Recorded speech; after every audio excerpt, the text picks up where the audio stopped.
And here we go. Welcome in to another edition of Bucky and BK. Today is Wednesday, April 22nd, 2026. And the Buck and I are not with you for the next 2 hours. We've got a load management day for Bucky. In his stead, a voice, a name, a face that you all know very well. The great Rodney Rodriguez from Dirty Air and the Revved Up Sports Show, longtime sports talk host here in Central Texas, kind enough to fill in for the Buck on a hump day show. Double R, it's good to see you, man. How you doing today? BK, I'm doing well. It's good. It's good to see that even during playoff season, the Buck still has load management going on. See, that dude doesn't care if it's regular season or postseason. How's he been on this weather thing? I was in Kansas over the weekend, and I came back in, and man, I get back yesterday, and it's like, okay, did the Buck predict this? He was out of control yesterday around here. He's been all over it. He's been giving us not only one day weather forecast, not only the weekend forecast, he's been hitting us with the 10-day forecasts. And to his credit, of course, I'm going to say this when he's not tuned in. He's done a good job of predicting all of the rain that we've had around these parts. So every once in a while, the weather guesser himself gets it right. This is where I explain this to people, where yesterday, for example, here in our area of Central Texas, those people that aren't familiar with how it works here, you can have these drought conditions and you don't get some downpours. You get what you had yesterday. You get evacuations and flooding. I mean, there is no little. It's all or nothing. In the words of Milli Vanilli, all or nothing is what you get around here with rain. Well done. Yeah, maybe the Buck needs some time off because the weather's getting to him. Who knows? But I do love what you said. It's the playoffs, so most people are done load managing, but for the Buck, now he continues. That's how much of a superstar he is. He gets to pull this stunt even in the postseason. We've got a lot to get into. We'll start with some postseason conversation. The Spurs and the Rockets both falling last night. Not a good night for the Texas teams. The NFL draft starts tomorrow. We'll talk Cowboys. We'll talk Texans. We've got some more Texas football spring practice cleanup to get into. Chip Brown from horns247.com is going to join the show a little bit later. Also, Mike Vrabel has spoken for the first time since the pictures with him and Diana Rossini went viral. So a lot of sports and some fun conversations to be had throughout a Wednesday show. We'll start off by saying good day to the soldiers at Fort Hood, Texas, the soldiers in the state of Texas, and all of those who fight for us each and every day at home and all across the world. We appreciate what you do for us here back home. And the Buck always says it so eloquently. I'll do my best right there. Let's start with the San Antonio Spurs. Double R, you are a big Spurs fan. San Antonio didn't have too many problems in game one of their first round series against Portland over the weekend. Unfortunately, that was not the case last night in game two. Not only did the Spurs drop the second game of that best of seven series, 106-103, they lose Victor Wembanyama in the first half to a concussion. As soon as you saw the replay, you knew what it was. He fell and hit the deck hard. I mean, nothing stopped his face from hitting the ground in San Antonio. He looked woozy. As soon as he got up, he jogged straight into the Spurs locker room. He was almost immediately ruled out for the rest of the game. And despite that, the Spurs had their chances. They had a 14-point lead in the fourth quarter, but the Blazers closed the game out on a 27-10 run. And obviously a tough one for San Antonio, but the bigger concern moving forward is the health of Victor Wembanyama. Yeah, the Wemby spill right there. It was immediately when you see it. It's one of those to where obviously you go straight to the concussion, discussion.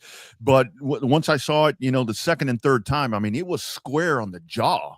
I'm like, yeah, there may be a concussion there as well, but I mean, how's his jaw? Because it looked like a basketball. With the contact right there that he had, and just a nasty fall. And of course he's in concussion protocol there, so that's 48 hours. When do they play again? I guess it's Friday.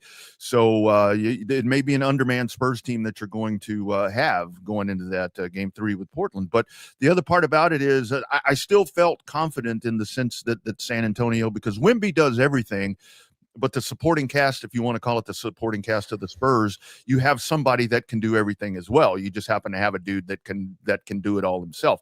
Still very much in control of the contest up till the end. I mean, a 14-point advantage, but like you said, Portland goes on a run and San Antonio manages to let this thing get away from them. So I think it's an opportunity missed in the sense that you may be without Wemby in game 3 going to Portland. So being knotted up at 1. As a Spurs fan, I don't think I'm genuinely concerned about this series. I'm more concerned about the long-term health of Wemby because that was a very nasty fall. That was a nasty fall, and Spurs coach Mitch Johnson was asked after the game if Wemby was being evaluated for anything beyond a concussion. He did say no to that question. Here's Mitch Johnson right now. He was initially asked in the post-game press conference if Wembanyama had to go to the hospital. Here was Mitch Johnson's answer to that question and just kind of an update on how Wemby's doing. I don't believe any of that. I just know he has a concussion and he's in the protocol, and we'll obviously take the proper and appropriate steps.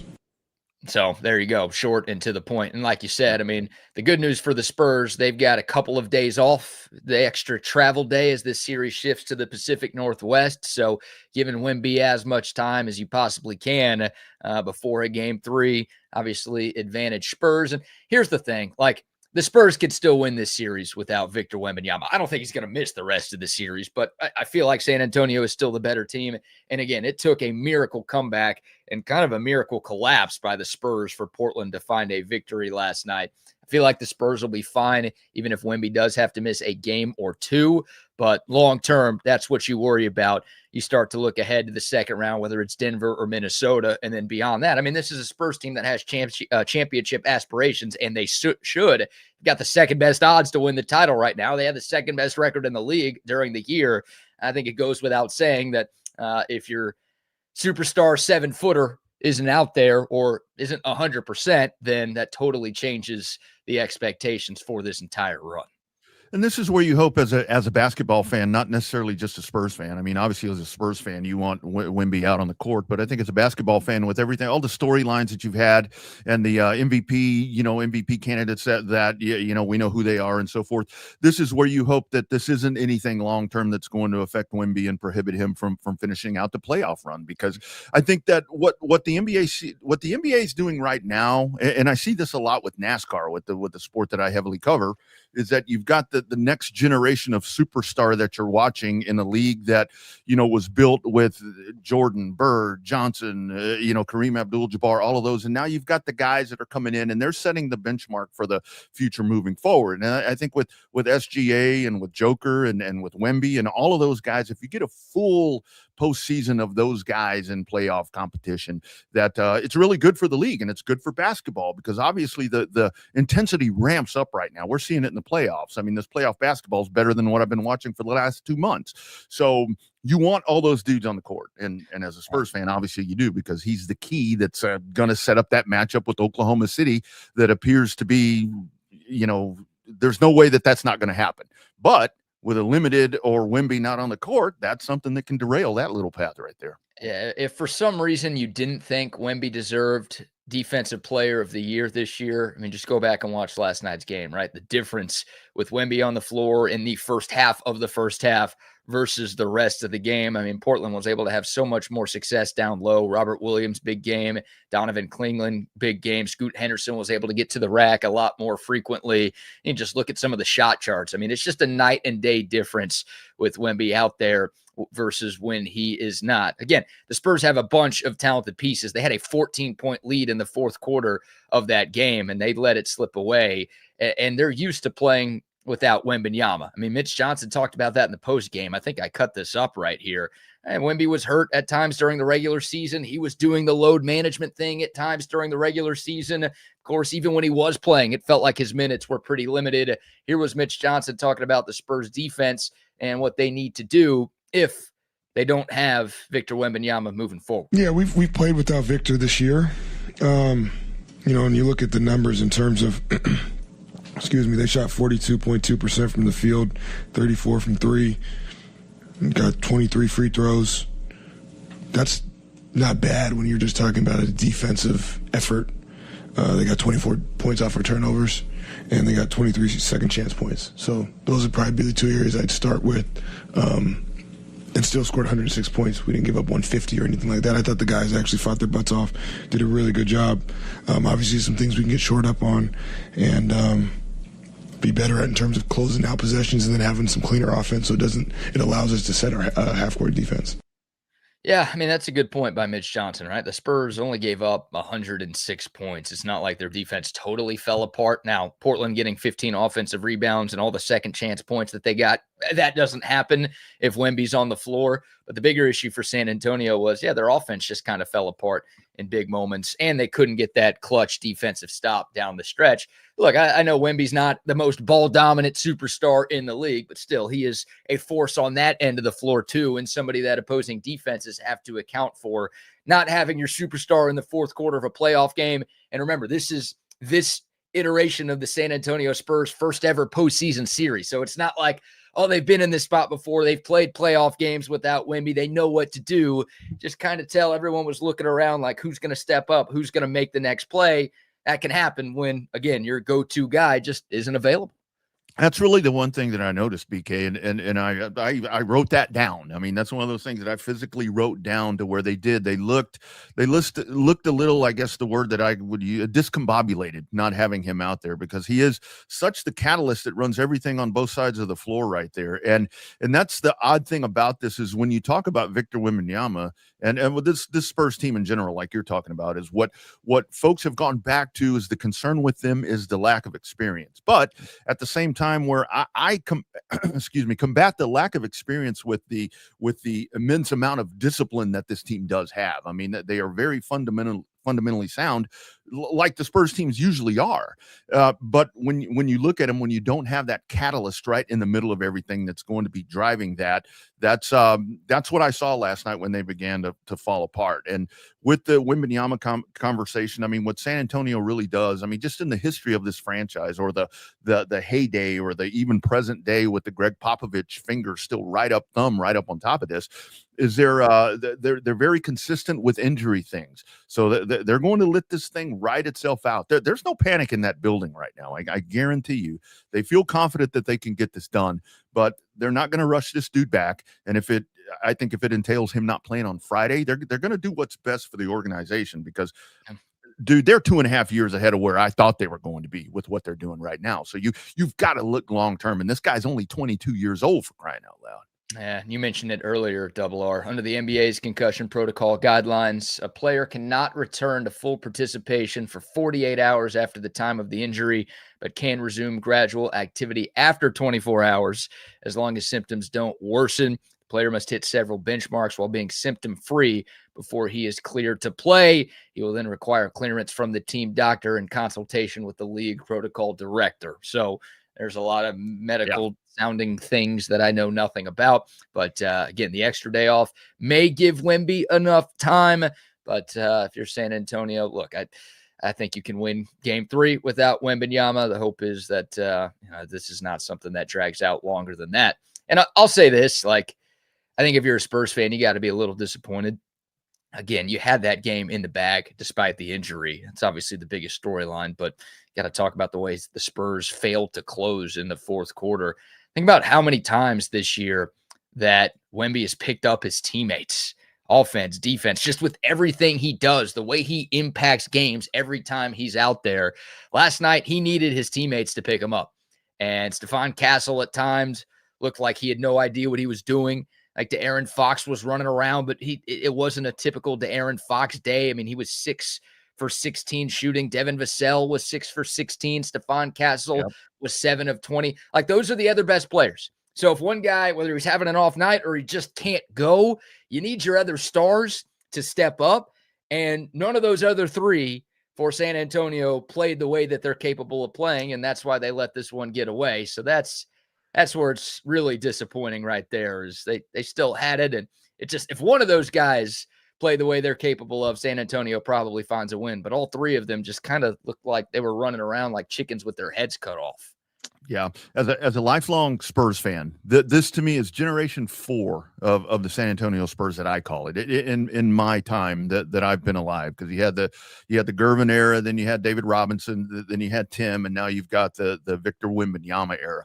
Where this is different right there is the guys that I talked about that preceded Victor Wembanyama. It wasn't very often they weren't on the court, especially the last two that I talked about, the Admiral and Tim Duncan. Those dudes, they were going to be on the court all the time unless it was a load management thing. And I remember Greg Popovich holding out Tim Duncan, and it said reason, old. He wrote that on there, old. You think Timmy could have played last night? You think they could have brought him out from the stands to eat up a few minutes?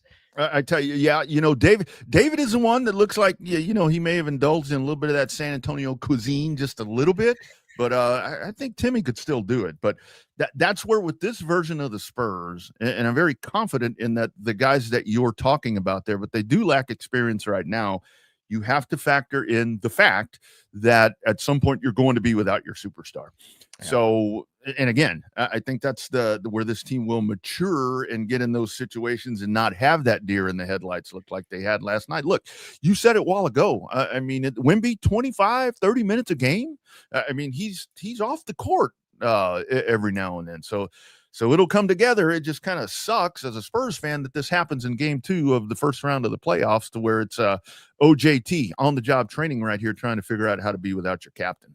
Yeah, so that series tied 1-1, shifting to Portland. That was disappointing. And the other Texas team, even more disappointing last night. The Houston Rockets, favored in their first 2 games on the road against the Los Angeles Lakers. Of course, LA playing without Luka Doncic and without Austin Reeves, who have been their 2 best players all season long. A lot of people expected the Rockets to be up 2-0 in this series. Instead, they are down 0-2, with the series shifting back to H-Town, 101-94 the final. Obviously, Kevin Durant missed game 1, so you maybe give the Rockets a little bit of a pass for that one.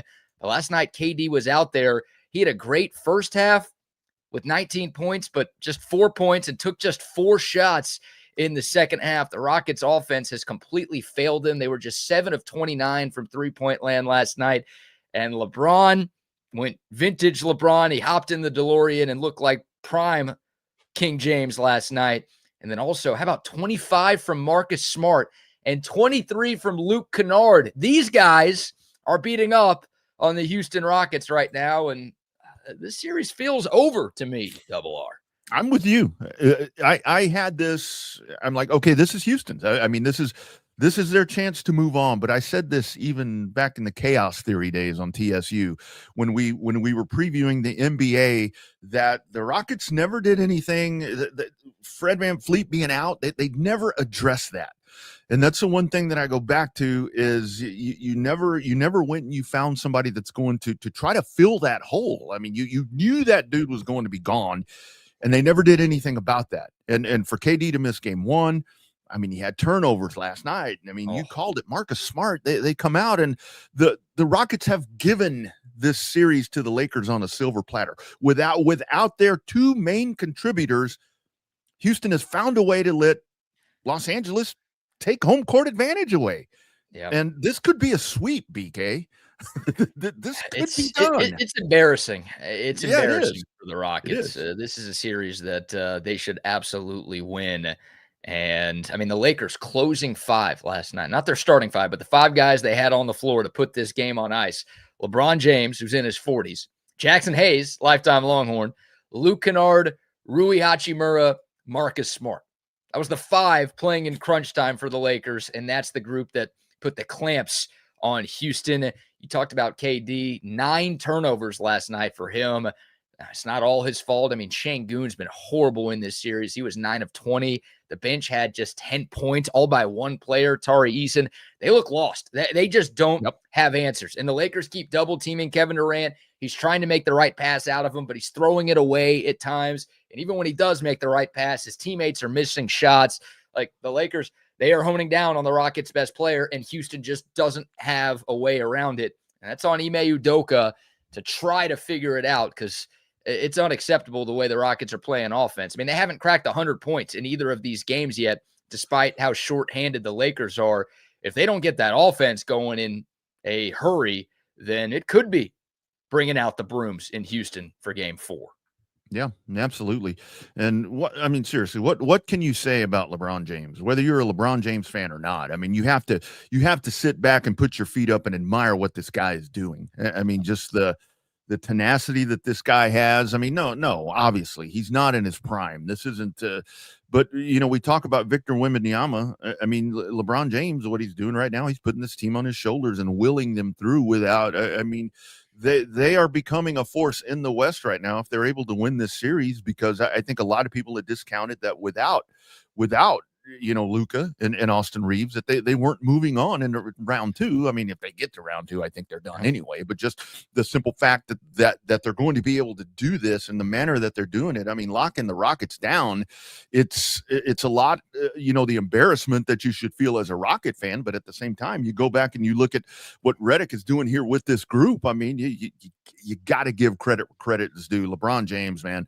He's proven that greatness right here. Not the greatest. I don't think he's the greatest, but this is just another chapter in what this guy's been able to do all of his career. Yeah, he's kind of been third fiddle this year. I mean, he's played more of a Chris Paul role for the Lakers than a typical LeBron James role all season. But last night they needed him to be typical LeBron, and 28 points, 8 rebounds, 7 assists. He was all over the floor, and a huge part of why the Lakers are up 2-0 in this series. So real quick, some sound from Kevin Durant. He was asked after the game last night, hey, what is wrong with your team, more specifically your offense right now? We're just not making shots, to be honest. We're not shooting the ball well. We're getting good looks. We're missing a lot of layups. But yeah, I just think that's the difference in the game. They making shots. Smart was the guy that knocked down shots for him today, and Kennard too, but last game Kennard got it going too. And they shooting the ball well. You know what I'm saying? So we got to cut their water off, but we also got to be aggressive to knock down our shots too.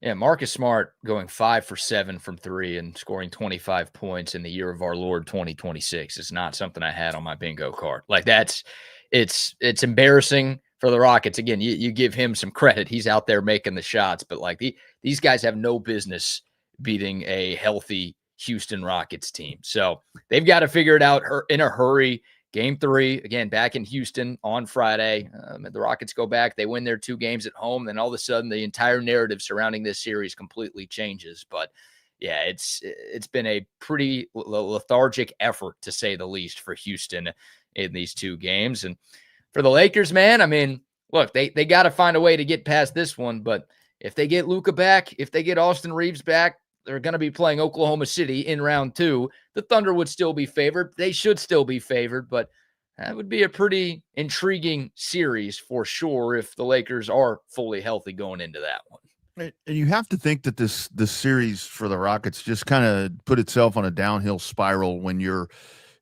go and you bring in Kevin Durant, you bring in that piece, that you thought was what you needed to in the playoffs to take you to the next level, and then you get to game 1 and the dude can't play because he's knocking knees with a teammate.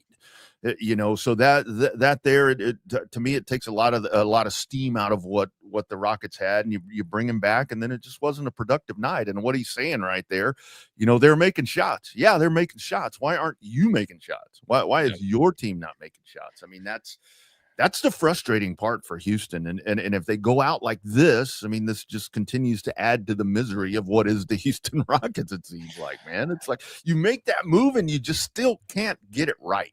Still can't get it right.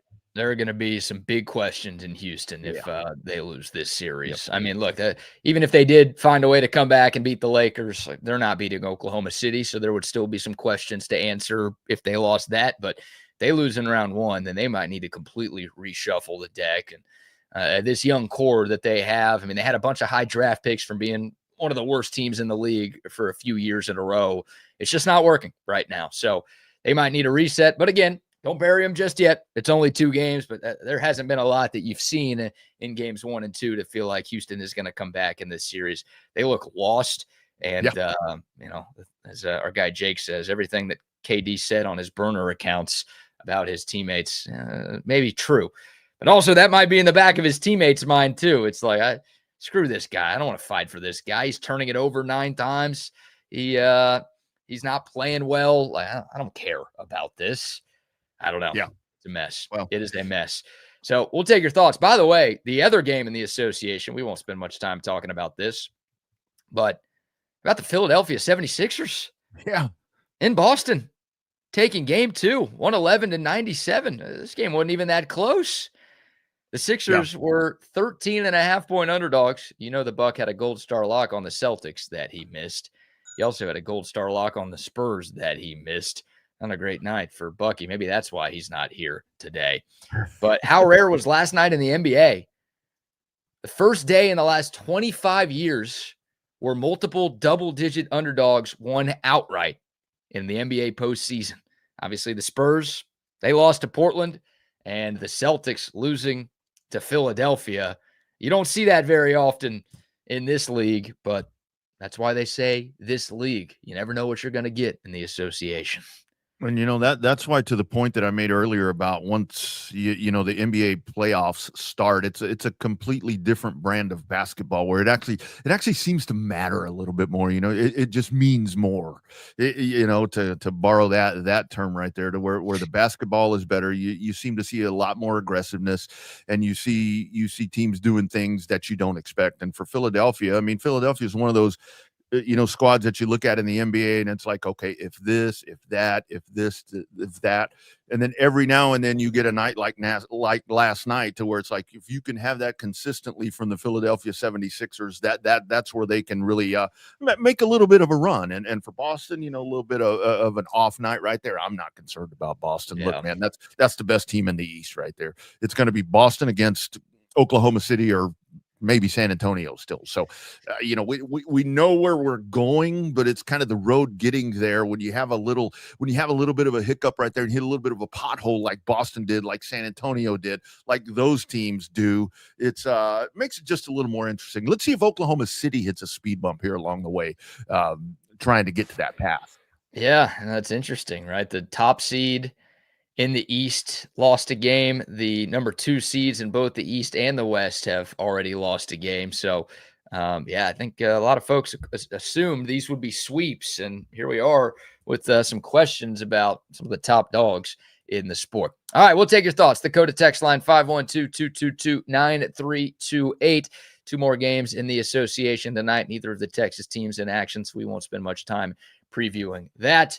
But we've got some Longhorn football to get into. We've got some NFL draft conversation to be had. But before we go any further, about a quick round of sponsor shout outs. We will start with a word from our guy, Tom McKay, and the kid over at Audiovisual Consultations. Now, stepping up to the plate is a household name, weighing in at roughly 115 pounds with a wingspan of 98 inches. It's Samsung. Kid, I know it's baseball season, but this isn't what I meant when I said to incorporate sports into the company commercial. Sorry, old man. I just want everyone to know that Audiovisual Consultations can make your home feel like a stadium. That's true. Audiovisual provides stadium surround sound, huge screen video, controlled lighting, and even temperature control. On our roster, every customer is an MVP. Sounds like Audiovisual knows how to score a home run with our customers. All right, kid, that's enough with the baseball puns. But I'm trying to tell everyone that Audiovisual is a real catch. You'll glove our services. Kid? There's nothing coming out of left field when you give us a call. We won't break your balls. Kid, we only have a minute. Pitch, please. I don't need your attitude right now. Rest assured, listeners, Audiovisual is much better at installing and designing custom home theaters than we are at making jokes. Just check our stats. Give us a call at 512-255-8678 or visit us online at avconsultations.com. Yes, indeed. Love Audio Visual Consultations, the very best in the business. You need to upgrade your home TV setup. Do it with the pros at AVC. Also, a shout out to CentexTickets.com. If you want to catch a game in person, Spurs playoff game, you want to go to an Astros, I don't know why you'd want to go to an Astros game right now. You want to go to a Rangers game. You want to catch a Longhorn baseball or softball game. How about an Austin FC match? It doesn't matter. Any sporting event all throughout the state of Texas. If you want to be there in person, there's only one place you need to go to find your tickets. That is CentexTickets.com. They've got you covered with concerts, Broadway shows, comedy shows, everything that you want to attend. They've got it for you. Just log on from your phone or computer, and don't forget to use the promo code CENTEX10. You type that in, you're going to get 10% off of any ticket purchase from our friends at CentexTickets.com. And Double R, I see you rocking a Sue Patrick hat today, my man. I like that lid. Clean. Good one right there. Very good one right there. I'm rocking the Sue Patrick Texas Longhorns polo, the little SEC logo on the side. That's where we get all of our Longhorn gear. That's where you should go to. Why? They've got the best selection of Texas gear you can find anywhere in the city. And if you're not in the city, you can shop online, SuePatrick.com. They're going to hook you up with free shipping on online orders over $59. The polos, the shirts, the jerseys, the hats, the accessories. They've got Longhorn belts. You want those license plate covers for your car. They've got it all. I'm telling you, the best place to get your Longhorn gear is at Sue Patrick, 5222 Burnett Road. Tons of free parking in store. Or again, you can do your shopping online at SuePatrick.com. And a quick shout out to Altstadt. Oh, yeah.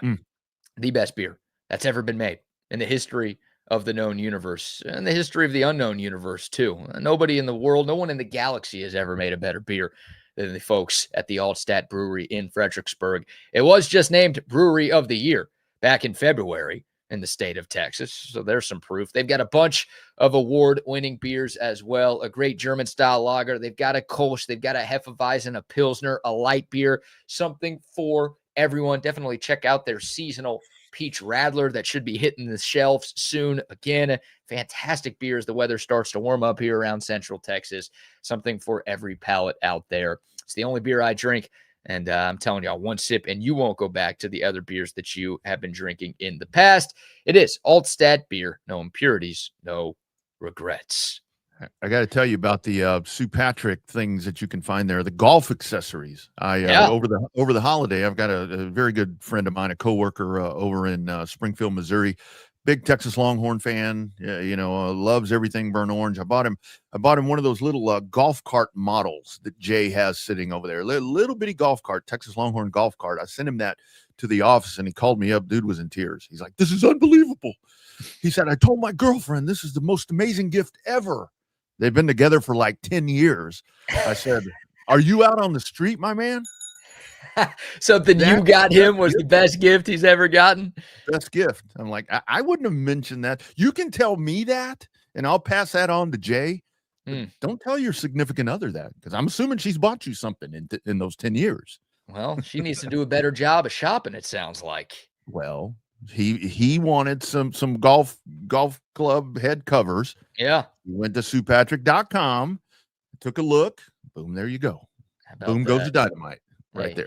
He's just trying to tell his girl, like, hey, shop better. All right. Here's a hint for where you need to go next time to get me my next gift, because I'm actually going to like it instead of that crappy Hawaiian shirt you think I'm going to look good in.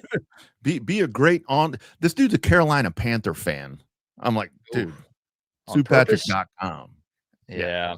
Yeah. Now, too many ladies out there think they're L'Oreal Sarkeesian. They're trying to dress up their dudes. It's like, you don't have the style. You don't know what you're doing out there. No. So Sue Patrick, that's where you go to style. Always get that Longhorn gear. I love it. Right. All right, Double R, let's I'll give you the floor, I guess. We're going to talk about both of these things throughout the show, but do you want to get into a little Longhorn football here? Or do you want to dive into some NFL draft chatter first? How about some Longhorn spring nuggets coming out of all the happenings there? And I did check in a little bit on Monday, and you had the firsthand the firsthand view right there of Fan Day and all the happenings there. And I think one of the things that I've checked out in different message boards and so forth and so on, and just conversations that we've had right here on y'all's show and so forth and so on. I really like the competition. I really like the tenacity that it appears that kind of my whole synopsis of the spring is the one thing where, you know who your key pieces are. And you're obviously not going to see or hear a lot about those guys because they're proven commodities. And we know what we're going to get from those dudes. But it just seemed like all the conversation, and this is something that we can talk to Chip about in a little bit, as you come out of the spring, it really seems like there are a lot of different names that we're hearing that maybe you didn't think were going to be a piece of the pie right here, that are working themselves into, I mean, I hate to say role players because it's a team sport, that are working themselves into role players to where rotations are going to be better and you have more options, and Lord forbid something happens on the injury front. I'm pretty confident after the spring that you've got some more pieces that you can plug in. Yeah, well, injuries are never a good thing, but injuries in the spring create opportunities in the Yeah. spring. And a lot of younger guys and a lot of depth guys got a bunch of extra reps because of all of the players who were dinged up for Texas, right? I mean, no Arch Manning, or at least a very limited Arch Manning, gave KJ Lacey a ton of opportunities with the number one offense. No Ryan Wingo or Emmett Mosley gave a freshman like Jermaine Bishop a ton of opportunity on the outside. And it's not just him. I mean, throw Dalen McCutcheon in there as well. Throw Sterling Burkhalter, the transfer from Wake Forest, in there as well. Injuries on the offensive line to Trevor Gooseby. The fact that Lawrence Seymour, the transfer out of Western Kentucky, is still not with the team. That gave some of the young guys up front some chances. I mean, you go to the defensive side of the football, the list goes on and on. Yeah. Like, again, you never want guys to be banged up, but sometimes, everybody's totally healthy in the spring, then you're not always going to find out what you truly have with your backups. Yes, they're going to get reps, but they're not going to get as many reps, and they're not going to get to work with the number ones because the starters are working with the number one. So, yeah, that was a theme. That's finding a silver lining in in a unique situation for Texas in the spring. But yeah, we heard so many great stories about young guys stepping up, about depth guys stepping up. Those guys seemingly made the most of their chances, and they took advantage of the extra playing time that they got. And I get it. It's the spring. It's obviously different than playing a real game in the fall, but I think the Longhorns are only going to benefit from, again, those other players, those number 2 guys, those number 3 guys, maybe even those number 4 guys getting to get some real run and some real one-on-one coaching with the members of the Longhorn staff. And I think you have to be super excited as a Texas fan, because I heard it from you and I've heard it from several others with on the defensive side, to where this was, I mean, I think you mentioned, Saturday, where, yeah, it was a glorified practice, but it seemed like Will Muschamp was there coaching a real football game on Saturday with what he was doing right there with A-gap pressure and, just everything that's happening right there. I think if you're seeing that sort of fierceness, I guess I'll call it, right now, that's really setting the tone with it, because it hasn't been for me the last couple of years. That, yeah, I mean, it was a good defense. I mean, it was a good defense, but it needed that extra little click right there that's going to take it to the next level, to where it's going to be a feared defense. And I think if you add this Coach Boom factor to it, to where you're doing this stuff, the tenacity and the aggressiveness is going to build itself up. And man, that you need that in the SEC. You need that in the SEC. If we're seeing that in the spring, man, this is going to be a really damn good unit. Right. That's the crazy part. I mean, spring game plans are supposed to be pretty vanilla. And if that was a vanilla Will Muschamp defense, then, man, I can't wait to see what he has in store for the fall, because they were doing all sorts of things, blitzing from all 3 levels. You mentioned that double A gap pressure, disguising coverage. I mean, Will Muschamp wasn't messing around, and he was vintage Will Muschamp, to where you could hear him cursing if you were at the baseball game instead of at fan day on Saturday. He was dropping F-bombs left and right, and he was yelling at players. He was even getting after the officials for the 11-on-11 live portion of the fan day festivities. So, yeah, it's great to have him back. And tenacity, I mean, aggression, those are great words that you used. That's clearly what Steve Sarkisian was looking for more of from his defense. And look, Pete Kwiatkowski did so many great things during his 5 years at Texas, but the defense fell off as last season went along. And that's part of the reason why Steve Sarkisian wanted to make this move. I mean, he's had his eye on Will Muschamp for a long time. If you believe the reports, he wanted to hire Will Muschamp back on his initial staff in 2021. The timing just didn't work out for that to happen. But Steve Sarkisian clearly likes what Will Muschamp is about.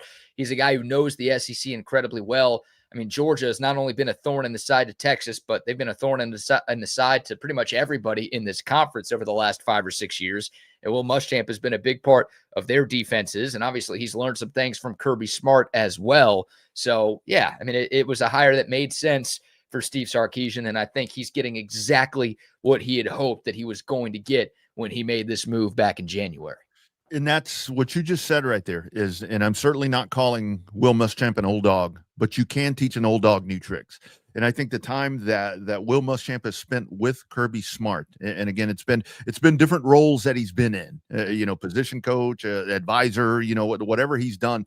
I think the fact is, because you said it, Kirby Smart has been a pain in the ass to everybody in the SEC for the last decade, damn near. So the fact that you have this guy that is coming in with what he's learned there and bringing that in, and what I'm so excited about is that, especially with the tenacity and aggressiveness that we're talking about right now, you're going to see that out of this defense. But again, with Will Muschamp, you're going to see reckless abandon on the defense, but at the same time, hopefully not the dumb mistakes, not the stupid stuff. I don't know. I'll ask you. I don't know if you guys address this. I don't know. Penalties on. I know referees. There were officials. I mean, how'd the penalty thing look? How was the offensive line? Did you have any of that? I mean, because that's the stuff where I go back to in tight pressure situations. That's the stuff that you can't be doing. Yeah, there were a few penalties. And again, I don't know how tightly the officials were calling the game, and it wasn't really a game. So it's hard to even say that. But there was an offsides for Colton Vasek where it looked like Texas did a hard count offensively, and Vasek jumped a little bit. Will Muschamp was not thrilled with that. It was one of the moments where you could hear him from anywhere in the city of Austin. And there was a false start or two at some point during the live portion as well, but it didn't totally ruin practice. Again, maybe they were instructed to not call a whole lot, and it wasn't the most physical and high speed thing you'll ever see. So thankfully, it didn't totally derail the practice.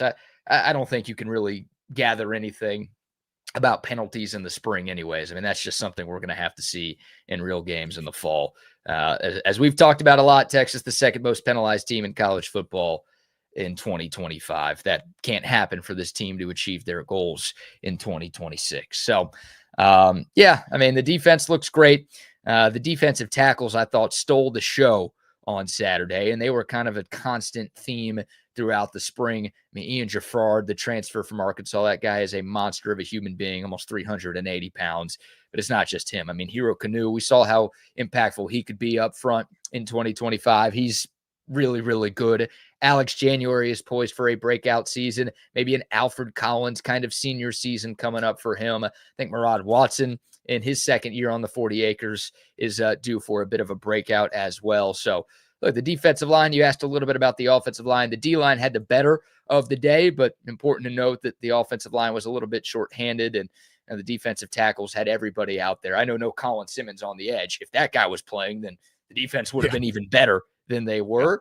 But it's if you hear that the defense was better, and I think that's kind of been the number one theme from everybody who attended Saturday, it shouldn't surprise you too much, because it felt like Steve Sarkisian almost intentionally had the field tilted towards the defense with all of the guys who were not in the lineup on the offensive side of the ball.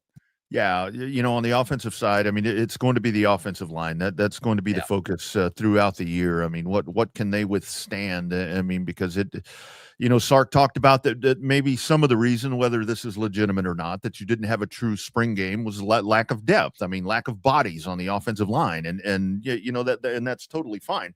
But I think the other thing that you look at right here, and again, not to put the cart before the horse, but everything that I've heard out of the spring, and especially on Saturday, is that KJ Lacey looked really good. Yep. And that's where you talked about when you don't have Arch on the field, and Arch taking limited reps and all that, to where you get, at some point, and again, I know we're a long way from the football season now. It's not that long, and you don't want to think about life after Arch Manning, but you have to think in college football, what is life after Arch Manning? And the fact that you had one dude, another guy, what happened to anyway, whatever. But KJ Lacey taking these reps, and predominantly everything that you hear is good. I hate to go back to CB stat all the time. At some point, you're going to be without your starting quarterback in the regular season if you're the Texas Longhorn football program. To hear that KJ Lacey's hitting passes and looking fast, and I mean, that's definitely a feather in the cap for Steve Sarkisian. Yeah, one of the things Bucky and I talked about yesterday is some questions that were left unanswered in the spring, but there were a number of questions that were answered in the spring, and one of those questions was, well, who's the backup quarterback? I think we know without a shadow of a doubt that KJ Lacey is QB2. It sucks that Diabell couldn't do anything on Saturday because of that injury he sustained in the penultimate practice of the spring late last week. But even if he was out there, he wasn't going to be the backup quarterback. The real competition was between KJ Lacey and the grad transfer MJ Morris coming in from Coastal Carolina. And Lacey was better throughout the spring, and he looked better on Saturday. And that's best case scenario for Texas, right? It would have been a problem because, again, talking about life after Arch, not that we want to fast forward through 2026, but you're looking for, okay, KJ Lacey or Diabell. One of those guys is likely to be the heir apparent to the throne of QB1 at the University of Texas. If MJ Morris was better than both of those guys, that would have been a problem. And I know there would have been time for Lacey and Bell to get better, but I would have thought Texas is probably going to have to spend $3, $4, $5 million on a portal quarterback next year because neither of those guys are ready. So the fact that KJ Lacey was so good, so in control, again, because Arch Manning was limited, he got all of those extra reps, which was huge for him.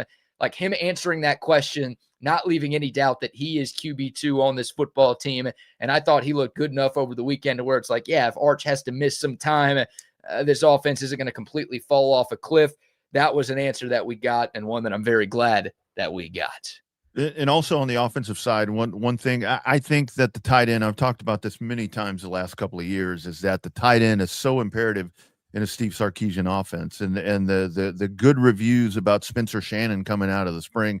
I mean, that's something that you want to hear, because I think last year the offense lacked a little bit of productivity at the tight end position, which that dude, hopefully he gets drafted, by the way. Last year's tight end coming up. Not going to happen tomorrow, but hopefully this weekend he finds a landing spot. But I think if you have Spencer Shannon, because it's an imperative part, and I think it becomes even more of an option right now with what you've added on the outside and with the two dudes that are toting the rock behind Arch Manning, to where that tight end can just be a dude that you can slip in there and he can make some massive plays for you, given the opportunity with all the focus that's happening on all the other toys in the tool chest right now. Yeah, to me, that's one of the questions that did not get answered in the spring. I don't know who the number one tight end is, and I think Jack Endries was a little bit underwhelming in 2025, just based on what he did at Cal the year before and what Gunnar Helm had done at Texas the year before. But I don't think any tight end in this Texas room in 2026 is as good of a receiving threat as Jack Endries, and I just don't know. I know Steve Sarkisian wants the tight ends to be involved, and I think your line of thinking is accurate. With all of the weapons that Texas has at receiver and running back, opposing defenses are probably going to forget about the tight ends from time to time.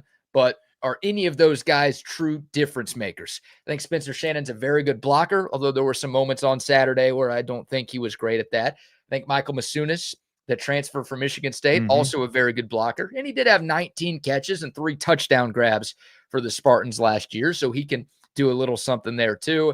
And then Nick Townsend, what is Nick Townsend? Former top 100 recruit, played very, very sparingly as a freshman going into year 2. Didn't do much on Saturday. I don't know which of those guys is the best. And I don't know if any of those guys is going to be super reliable, to where, and Bucky and I talked about this yesterday, do you feel comfortable putting 2 of them on the field if it means leaving Emmett Mosley on the sideline, or Ryan Wingo on the sideline, or Jermaine Bishop on the sideline, or a running back on the side? Obviously you only have 11. If you have multiple tight ends on the field, you're taking out one of your skill position players. I don't know if I have the confidence in the tight end room to where 12 personnel should be a big part of the offense. Texas had to totally avoid that last year. I thought they went and tried it too much. They just didn't have a good enough second tight end, and really Jack Endries didn't give you much as a blocker. I know Sark wants to do that, but do they really have good enough tight ends? That is still I'm not saying they don't. It is still a question for me here on April 22nd. Yeah. That's where ideally this situation opens up to where you do have 2 tight ends to where you don't have to go to a 2 tight end set. Because, I mean, honestly, right now there are going to be situations where it would behoove you to do that, an extra blocker, however you want to utilize that, because now I think the confidence is better in the running game that you're going to be able to bust big plays, and you're going to be able to establish the running game, which never happened last year. And I will say that this is where I go back to, I've talked in the past about the tendencies of the play caller. Is he going to change his characteristics to go to the run game and do where times it's like, okay, run the ball. I think you can run the ball right now, but you still go and do other things. So that's the other thing. That's the unknown that I take out of the spring on the offensive side is how does that change with all the new pieces in place? Does the play calling tendency change? I hope it does, because you've fixed what was wrong on the defense, so to speak. You don't have to worry about what was going on the defense and have your finger in the middle of that. Do your tendencies change? And that's not a player thing. That's on the play caller right there. Right. Yeah. And look, Texas has to be able to run the ball better. I mean, I'm not going to give Steve Sarkisian a free pass for all of his play calling last year, but it's very difficult to call plays when you can't run the football effectively and consistently. Now, that falls at the feet of the head coach and the offensive coordinator, and that's Steve Sarkisian. So maybe you don't blame him for the play calling, but the roster construction, them not going to the portal with the offensive line, them not going to the portal for a running back before last year, clearly bad decisions from Sark. But yeah, you're going to break tendency as a play caller. You're not going to be able to do everything that you want to do if you can't run the ball. And Texas had its worst rushing offense since 1944 last year. So a lot of it falls on the offensive line, but there's no doubt one of the questions that got answered, and this got answered before the spring, I think, but I will say Derek Cooper's emergence in the spring makes me feel better about this answer. But we know the Longhorns have upgraded at running back. I mean, Raleek Brown, Hollywood Smothers, Derek Cooper looking as sharp as he did as a true freshman. Even Michael Terry giving you something, Ryan Niblett giving you something in terms of high-end talent, in terms of depth. Well, I guess James Simon, I'll throw him in there too. Your running back room is significantly better to where, like you said, that the play caller should have a much easier time doing his job at a high level with that element hopefully added back into the fold in 26. Yeah, and it really does come down to, I mean, you've got to win. You got to win in the trenches. You've got to win, on the offensive line and dominate the offensive line. Your job gets a little bit easier because you do have the options there, and you have the big play tendencies now. I think that you should have going in with these new guys that are coming in, but still at the same time, it just radically changes everything when you can control the line of scrimmage, and that hasn't happened on a consistent basis.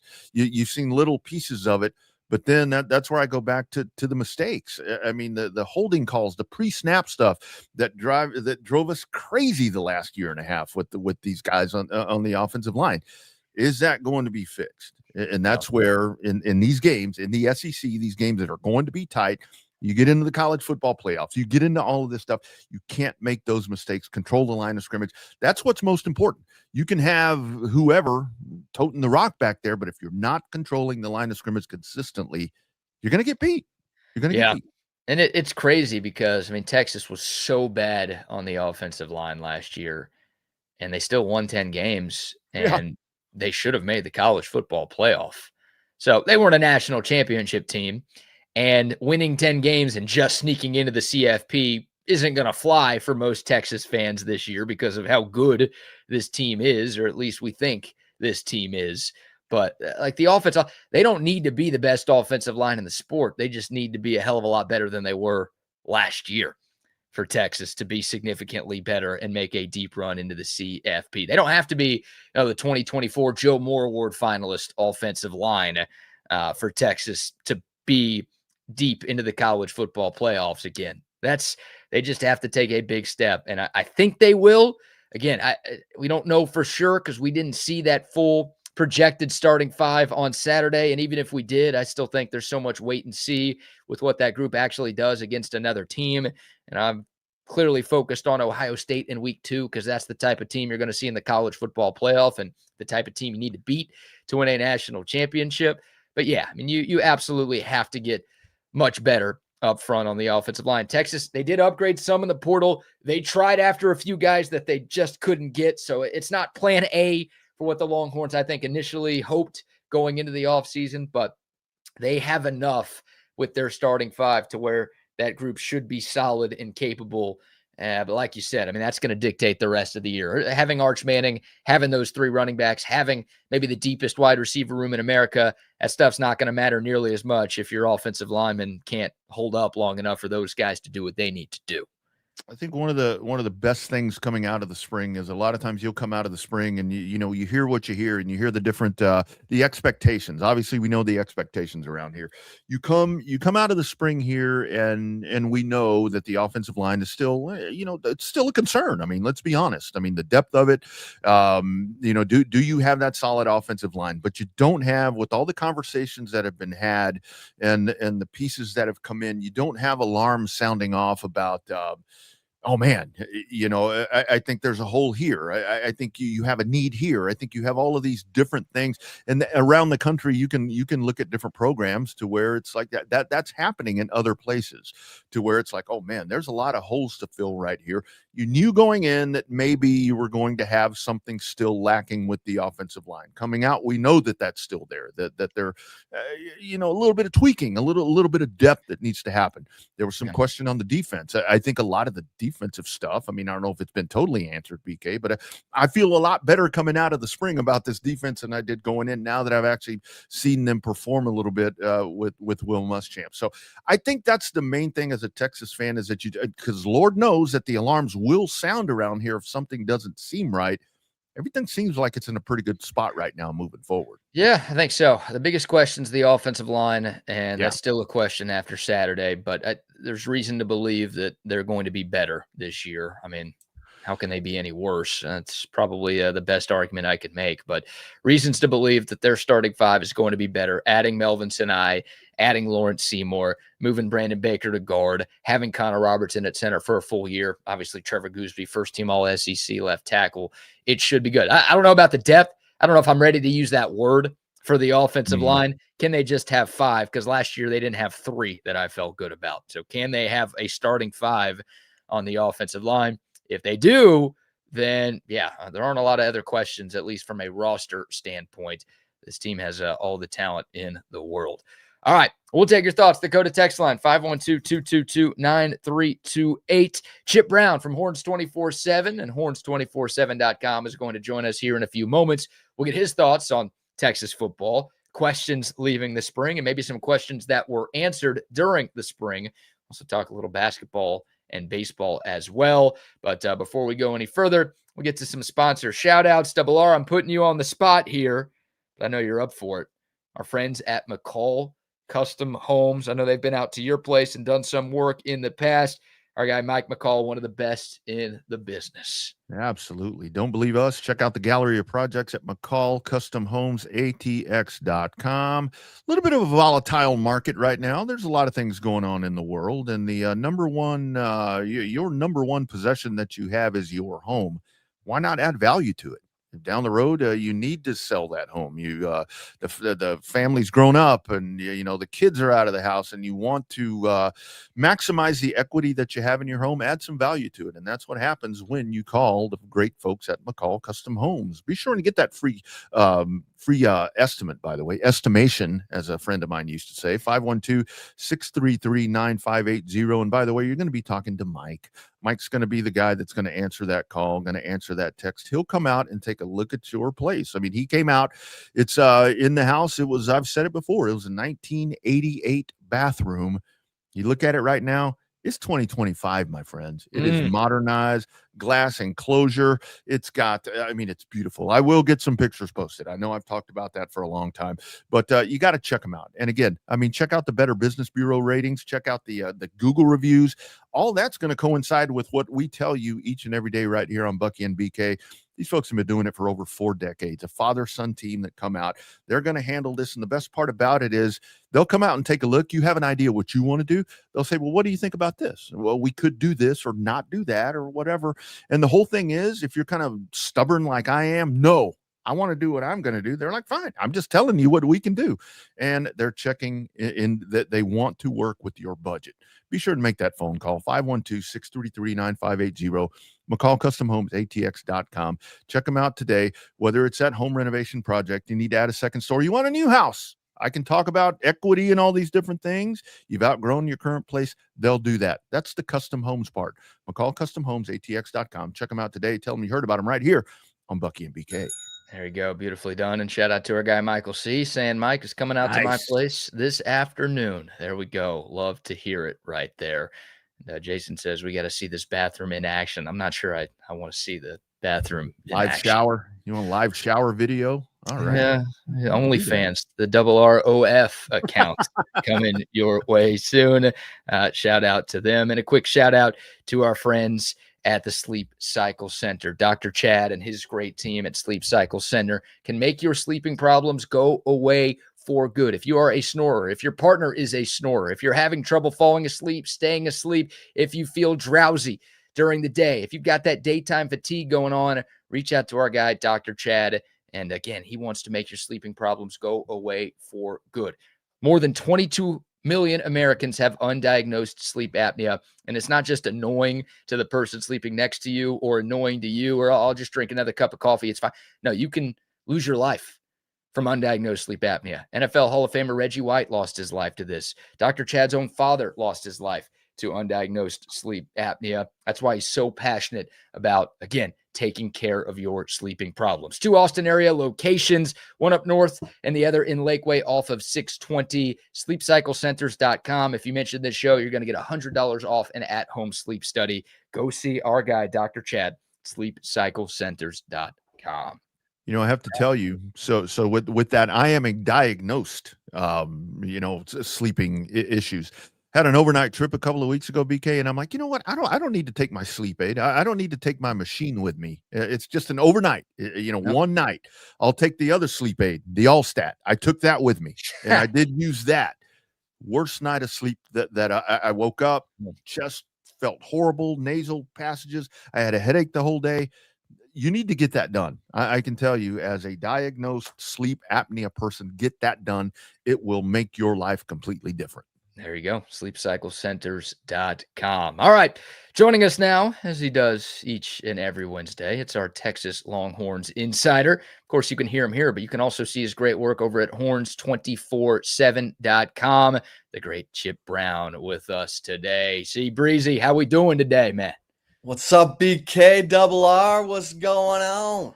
Give it to me one time, Chip Brown. Give me the guns, buddy. Come There on, it is right go. there. The flex. The hardest flex on a Wednesday. There it is. The hardest flex in the ATX coming from Chip Brown right there. Well, Chip, let's take it back to this past Saturday, Fan Day at DKR Texas Memorial Stadium, putting a bow on Longhorn football spring practice. I guess I'll give you the floor right off the bat. Maybe your biggest takeaway or a couple of takeaways from what you saw from the Texas football team on Saturday.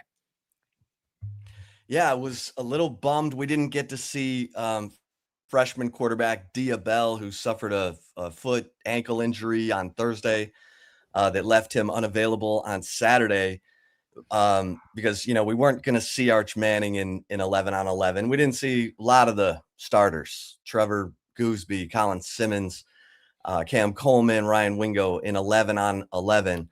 But what we did see was KJ Lacey look good. To me, I mean, KJ Lacey looks like he's in command of the offense. He can rip that ball. I mean, he can absolutely rip it. He threw about a 30-yard line drive touchdown pass to Jermaine Bishop Jr. in the 7-on-7 portion of practice. And you were like, my goodness, that ball was barely over the helmets of all the players on the field. It was such a line drive.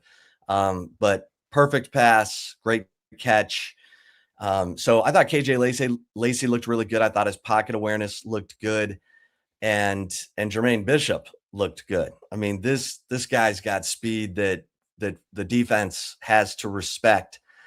And in fact, there was a 3rd and 10 where Lacey connected with Sterling Burkhalter, who is kind of another steal that Texas had in the transfer portal. I'll get to him in a second.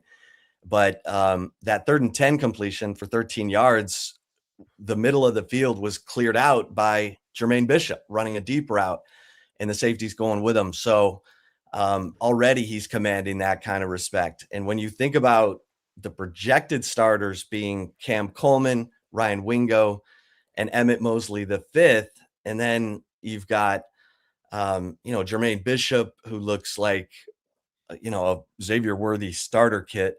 And then you've got, a guy like Sterling Burkhalter, who's also 6'3", 200, just like Cam Coleman. He's long like Cam Coleman. He played at Wake Forest last year under Rob Ezel, and Ezel was an assistant to Steve Sarkisian at Alabama in 2020. So Burkhalter played in Sarkisian's offense last year at Wake Forest. So he came in aware of what to do, where to be, how to go. And Steve Sarkisian already trusts him. So we know you're not getting on the field until Steve Sarkisian trusts that you know what you're doing at all times. And so talk about the depth of that receiver position. It's pretty impressive. And then, defensively, I think, what you saw was a lot of young guys because, again, Colin Simmons not playing and Lance Jackson got a couple reps and then he was out. And Richard Wesley got a lot of reps up on the line and looked good, had a sack. Jamarian Carlton, Cozy Opala, he had a sack and looked really comfortable. I think, we did see a full series from Rasheem Biles at linebacker and Justin Cryer at linebacker, and those guys looked like they know exactly what's going on. And when you add in Tyanthony Smith, those are the three guys you feel really good about. The talent is there from a young player standpoint in guys like Tyler Atkinson, Cozy Opala, Rocky Cummings. But those guys are going to need a little time to bake in the oven. And you don't want to have to rely on those guys quite yet. So now I get why Will Muschamp said he's a little concerned about the depth at linebacker because, after Tyanthony Smith and it's actually pronounced Raheem Biles.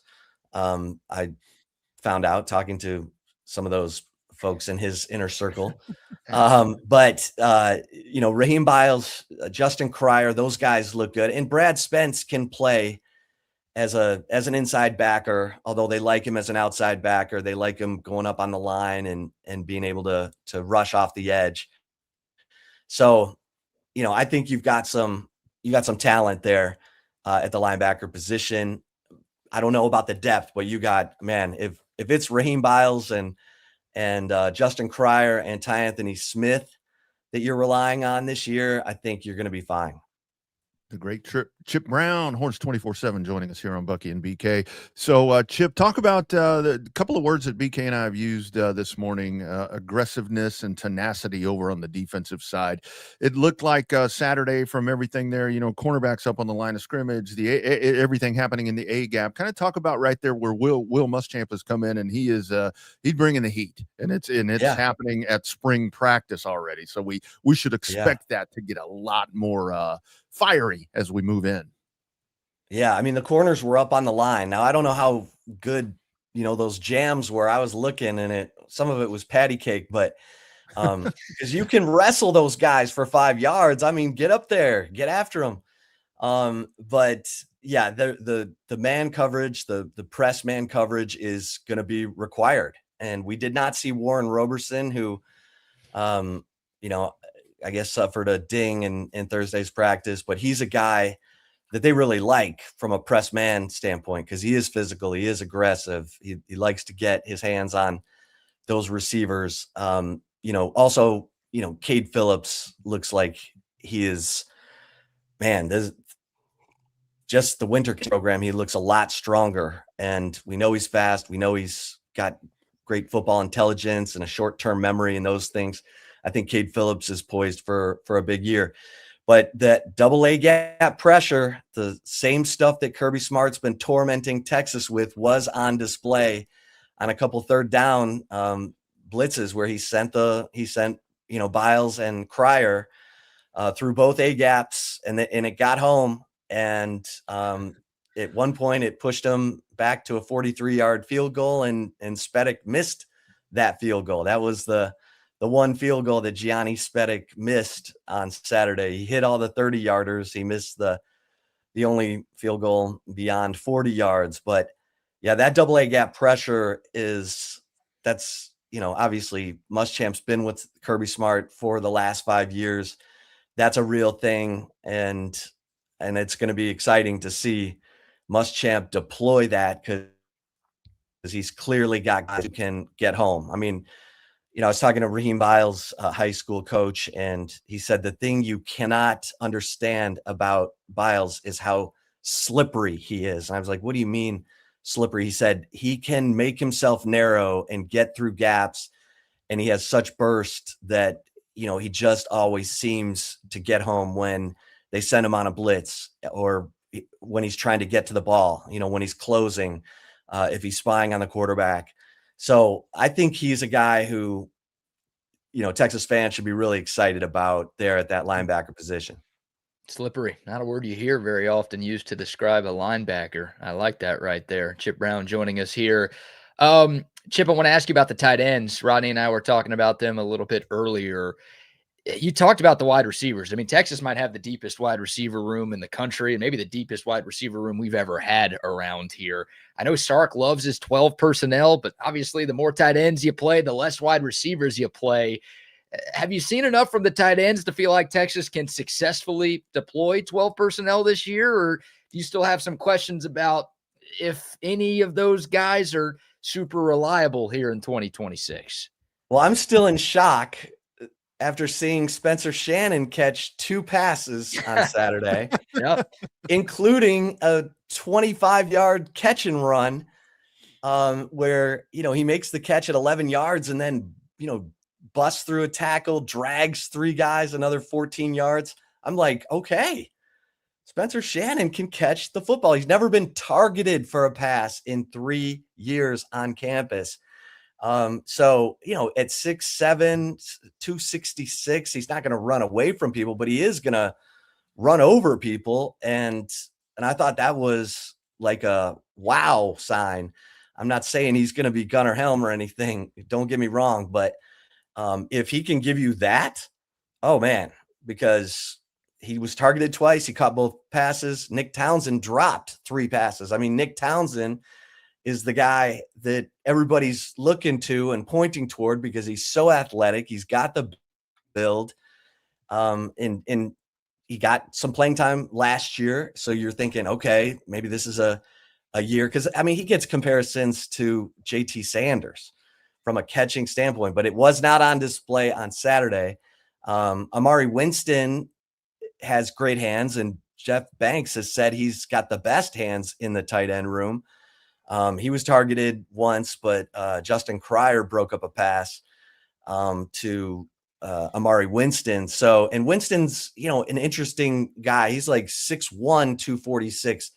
So he's that like prototypical H-back who, I think a combo of Spencer Shannon and Amari Winston, like, don't count that out. I know everyone's looking at Michael Masunis, the transfer from Michigan State. I thought he was okay in the blocking game from what we saw on Saturday. It was tiny sample size. Who knows? But they've got combinations. But I hear you, BK. I mean, you've got all this talent at wide receiver. How much are you going to commit to 12 personnel when, you got all that talent at wide receiver? Yeah. So, I mean, obviously one of the questions going into the spring and still coming out, kind of your thoughts, Chip, the offensive line. Do we calm down a little bit? Do we feel better coming out of that? You had some names that kind of emerged a little bit right there. I think you know what pieces that you have. Kind of after the spring, where are we with the offensive line in this offense? Yeah, I think if there's a blessing to the fact that Trevor Gooseby, was recovering from his shoulder surgery in January, if there's a blessing that Lawrence Seymour is finishing up his degree at Western Kentucky before heading over to Texas, it's that you got so much, you may have developed some depth here this spring with Jordan Coleman, who was playing left tackle on Saturday. He's, 354 pounds. He's 6'5". He looks great. He held up pretty well, I thought. Brandon Baker at left guard looked pretty good. You had Connor Robertson at center. Then you had Dylan Sikorsky, the Oregon State transfer. Thought his snaps looked pretty good. He had one that was low. And then Devin Coleman Jordan Coleman's brother, who's, 344 pounds.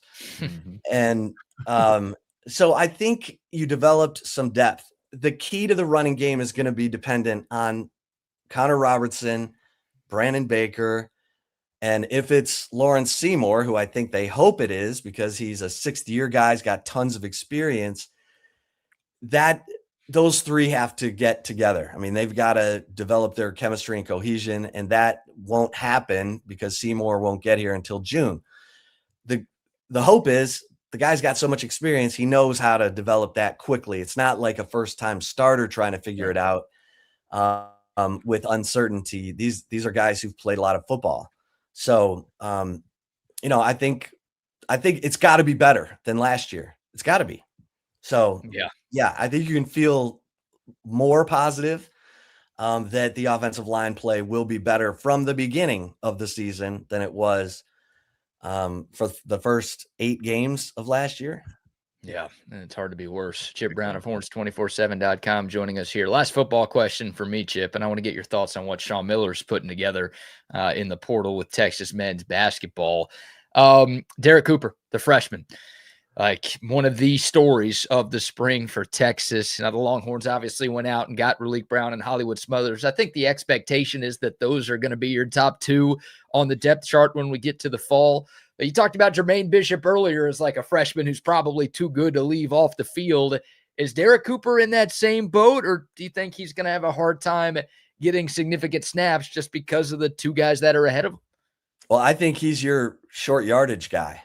I mean, he's a strong dude, and for those who were at the open practice on Saturday, they saw the run where he breaks a tackle by Hero Canoe at the line of scrimmage and then plows forward. Some offensive linemen get behind him, push him for a 7-yard run. And I watched that run and said, okay, they've got their replacement for Jarek Gibson. And the good news is Jabbar Jalouk said that Derek Cooper loves and is already thriving at blitz pickup, that in the week prior's scrimmage, he had 5 blitz pickups, and he let Jalouk know about it. Hey, coach, that was 5. That was 5 blitz pickups, and my eyes were in the right place, and I got the right guy. And so typically that's what holds young running backs from getting on the field. I mean, Bijan Robinson was not a great blitz pickup guy while he was at Texas. Roshan Johnson was much better. If you've got a guy like Derek Cooper who's already embracing it, and by the way, I hear Raleek Brown is an animal in blitz pickup. I'm super excited about that guy. But Derek Cooper, I think, he's earning that trust, and he's a playmaker. I mean, he's capable of breaking it 15, 20 yards, maybe all the way. And so I think he's your third down back, your short yardage guy at the very least. Yeah. Chip, I saw your piece. Let's talk some baseball right quick before we get you out of here. So Texas takes 2 of 3 from Alabama. One of the things you noted there, you need a little bit more at the bottom of the order right there for Texas. Even in winning that series, still work to be done right there, in your opinion, at the bottom of the order. Yeah, I mean, look, baseball is cyclical. Guys get hot, they get cold. You just hope they don't all get cold at once, and they kind of did get cold at once. And you're seeing, Schlossnagel's, working the batting order. He's got Aiden Robbins up there at the top now, not Ethan Mendoza, who's dropped down to 5th, and makes sense. I mean, Aiden Robbins, your best hitter, get him up to bat as many times as possible. And Anthony Pack Jr., who's been amazing as a freshman. And Carson Tinney, who's been solid, but you've seen other guys, start to drop off. Obviously, Adrian Rodriguez is coming back from the hand injury, so he's going to maybe need a little time to get going. He's such a good hitter. But yeah, they need more from Temo Becerra. They need more from, Casey Borba, who's been really good for them. He's been a power bat for them. And he's been moving around positions, from first to third and stuff. So they've had to kind of, juggle, but yeah, you can't leave it all on Aiden Robbins, Anthony Pack Jr. and Carson Tinney. Yeah. Our Texas Longhorns insider Chip Brown joining us here. Our weekly chats with Chip brought to you by our friends at Cover 3, the best sports bar here in Austin. Chip, I feel like a drug addict, man. I'm fiending for portal pickups for Sean Miller right now. It's been 3 days, I think, since he's gotten somebody. I feel like something's wrong. But what a job that he's done so far. Your thoughts on the 4 additions for Texas, and also could something else be on the horizon in the not too distant future? Yeah, I mean, they had a list going in, and they hit the list. It's really impressive. Isaiah Johnson, who's not a point guard, but is capable of playing point guard. He's a combo guard, long, 6'1", but long arms, 6 foot plus wingspan, and a willing defender who can, score at all 3 levels. I mean, he does a really good job getting to the rim. And then David Pack, a 6'7" power forward who was 3rd in the Big 12 in blocks. His 66 blocks last year are more than Matis Vokatitis, Dalen Swain, and Nick Cody and Cam Heidi combined.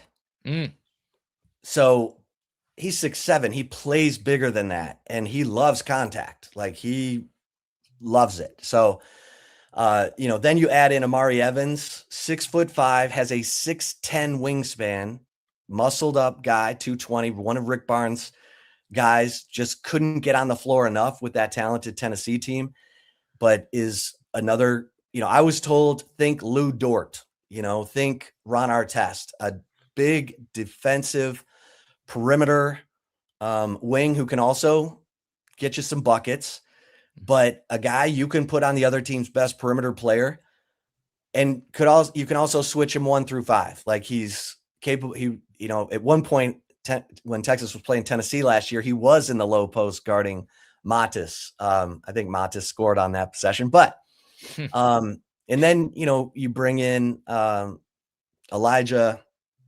The Auburn 6'8". Yeah. 6'8". He's Dalen Swain, he 2.0. I don't know that he's going to lead you in 5 statistical categories, but he's a 6'8" guy who can score from all 3 levels, who's aggressive, gets to the rack. You combine that with Matis Vokatitis and the incoming freshman class, you got a lot to work with right there. Yeah, 100%. Double R, you got one more? Yeah, I actually got one kind of off topic right here. Before we get you out of here, Chip, I have to ask you. I saw that Elle took in some IndyCar. Kind of the thoughts on that. I know that's a Formula One insider right there. IndyCar, people say they look alike, the same car. Not so much. Not so much. How about the IndyCar take? It's good stuff. It's a good series. We were over there in Tampa. And first of all, if you go to an IndyCar race, I think for $55 you can get paddock passes. Yeah. And you're walking around with all the drivers and the cars coming out. I mean, it's pretty, the cars. Yeah. It's pretty impressive. But yeah, that was a blast. And Elle loves her motor car sports. I do too, but that was a lot of fun. I was impressed. I had not been, I've been to the F1 races here in Austin, but hadn't been to an IndyCar race. And it was a lot of fun. And that's a street track there in Tampa, St. Pete. And so it's wild. A lot of fun. I recommend it. Chip, 1 to 10, how concerned are you with your Detroit Pistons after dropping game 1? I need these young, resilient Bucks, not Bucks. Let's not call them Bucks. Young, resilient studs to be resilient. I'm still with them. They're long, they're tough. They're, but it's the playoffs now, and everybody ramps it up. Everybody's starting to play defense now. This is when you get everybody's best shot. So come on, Pistons. I mean, it's been a rough year. Chauncey Billups getting arrested. I mean, come on. Yeah. Some good news. How right. many home losses is that? Playoff losses at home? That's it's not good.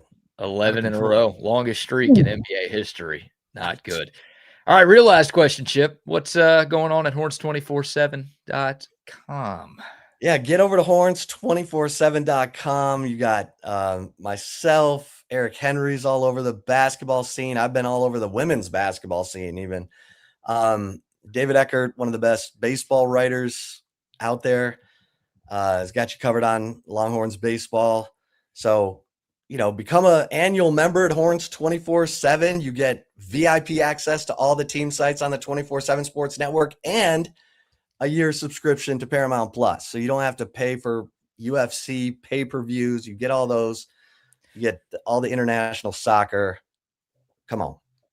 That's big time. Jordan Scruggs, too. Don't forget about him. Jordan Scruggs is the man. That guy is killing it on recruiting. He's all over the John Meredith story, the number one cornerback in 2027, who's got his eyes, Texas is one of his, schools, and Jordan has been all over that coverage. So absolutely. Jay Scruggs on the recruiting beat. He's got you. No doubt. You're the man. Chip Brown, horns247.com. Appreciate your time, brother. We will talk next week. Appreciate y'all. Appreciate you, Chip. There he goes. Chip Brown, horns247.com. Talking all things Texas, the best Longhorns insider in the game. If you're not a member at horns247.com, you are missing out. Again, great Longhorns coverage for football, basketball, both men's and women's. They've got you with baseball. They've got you with softball. They've got you with everything you need to know. And then you get that year of Paramount Plus on the house. I've got that deal going right now, Double R, and I enjoy it. I really do. Yeah. Absolutely. That's a really good deal. And the thing is, the information that you get there is just great. I mean, everything. I mean, every sport that you can find right there. And like he talked about, where he's been all over the women's basketball coverage. He really has. I mean, you go in there and look at the mass exodus, but he has it covered right there. So I highly recommend horns247.com. The only source that I go to when I'm looking for my Texas inside information. And I also highly recommend Cover 3, who sponsors our weekly conversations with Chip Brown, the best sports bar in town. They've got the social hour Monday through Friday from 3 to 7. Take advantage of some great deals on apps and drinks. They've got Dollar Wing Day every Monday as well. Not a lot of places doing wings for $1. You can get 10 wings for $10 on Mondays at Cover 3, and their wings are fantastic. The best sports bar menu that you can find all throughout Central Texas. Of course, they've got TVs everywhere. They've got the right games on the TVs, comfortable seats too, great drinks, tons of beers on tap. They've got you with the Altstadt Beer. They've got tons of great cocktails too, great service, great bartenders, great everything. I mean, seriously, it checks every box for a sports bar. Cover 3 on Anderson Lane. Go see them. Dining, spirits, sports. All right, before we get into some NFL draft conversation, we also have the BBK news to talk about as well. We'll give a few more sponsor shout outs, starting with our friends at Early Bird CBD. Double R, I got to get you on these Early Bird CBD gummies, man. These things are fantastic. It's a local Austin company that makes products designed to make you feel good, and they succeed in that mission. Their gummies are incredible. It's formulated with CBD, but also with a microdose of THC as well. Think like 2 glasses of wine in. You want to take the edge off. You want to feel good, but you don't want to deal with the hangover the next day. Take one of those Early Bird CBD gummies, and you'll be taken care of.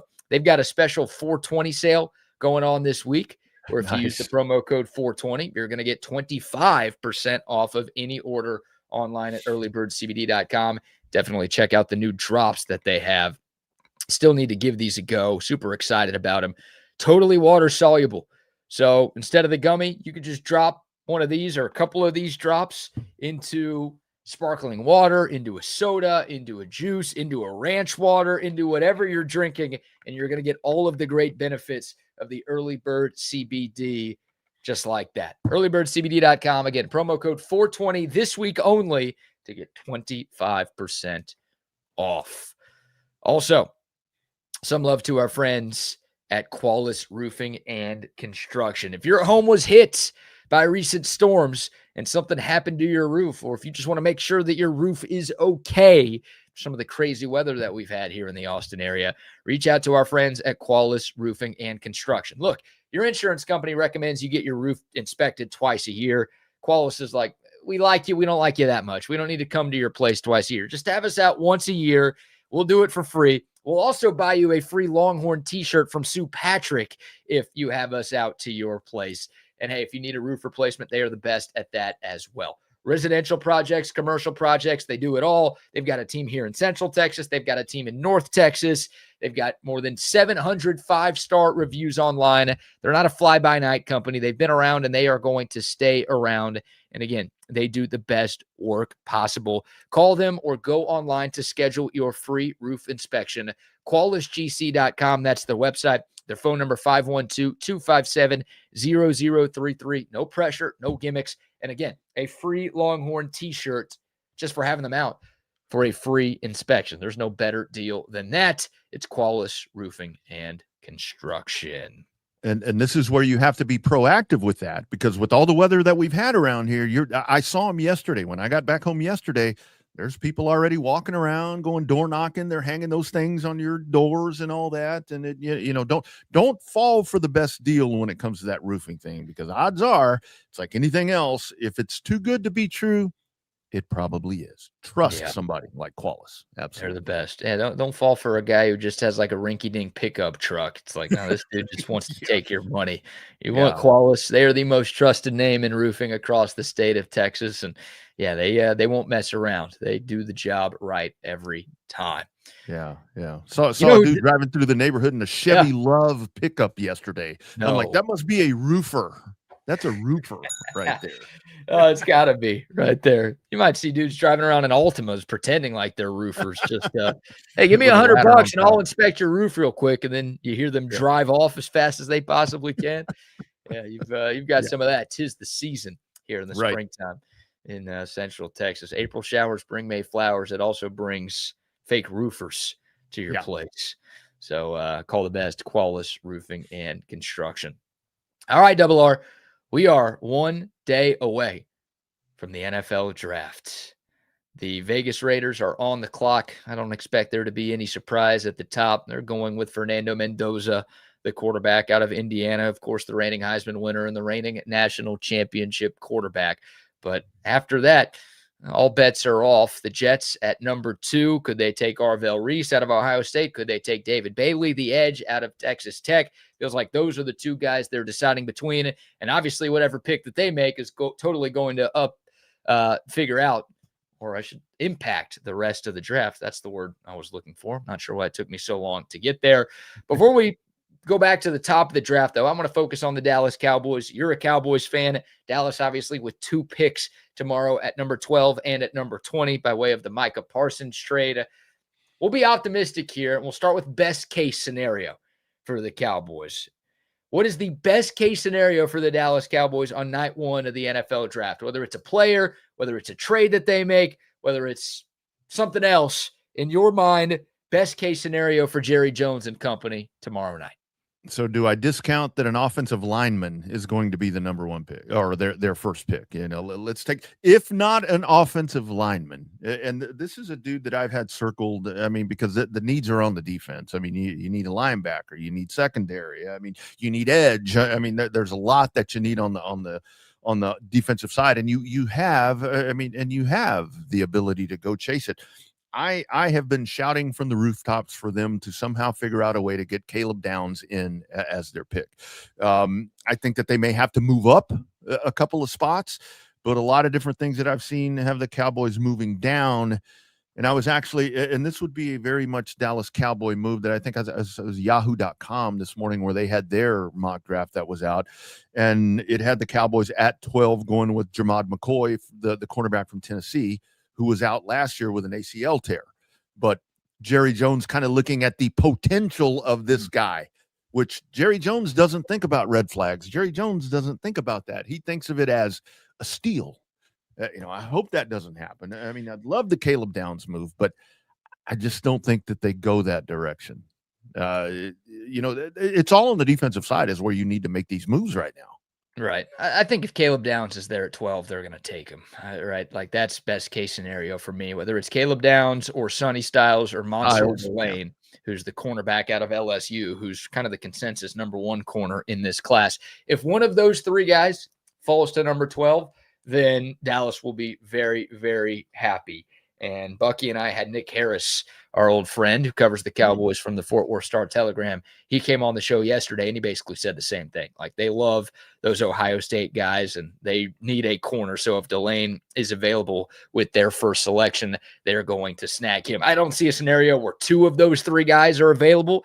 If that's the case, then I mean, you got a winning lottery ticket right there. But if just one of them somehow falls to number 12, I would expect one of those three to be the pick. You know, another thing Nick said was the Cowboys are not interested in Jermon McCoy. And it kind of goes against what they've done because in recent years, the Cowboys have taken chances on some injury-prone players. Honestly, DeMarvion Overshown was one of them.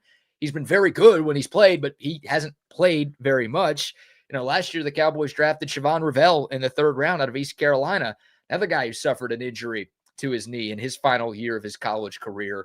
And he would have been a 1st-round pick probably if he was healthy, but he wasn't. He fell all the way to the 3rd round. So if you look at those picks, some of the other moves that the Cowboys have made, maybe they would take a flyer on Jermon McCoy, but it seems like the Cowboys aren't interested in him.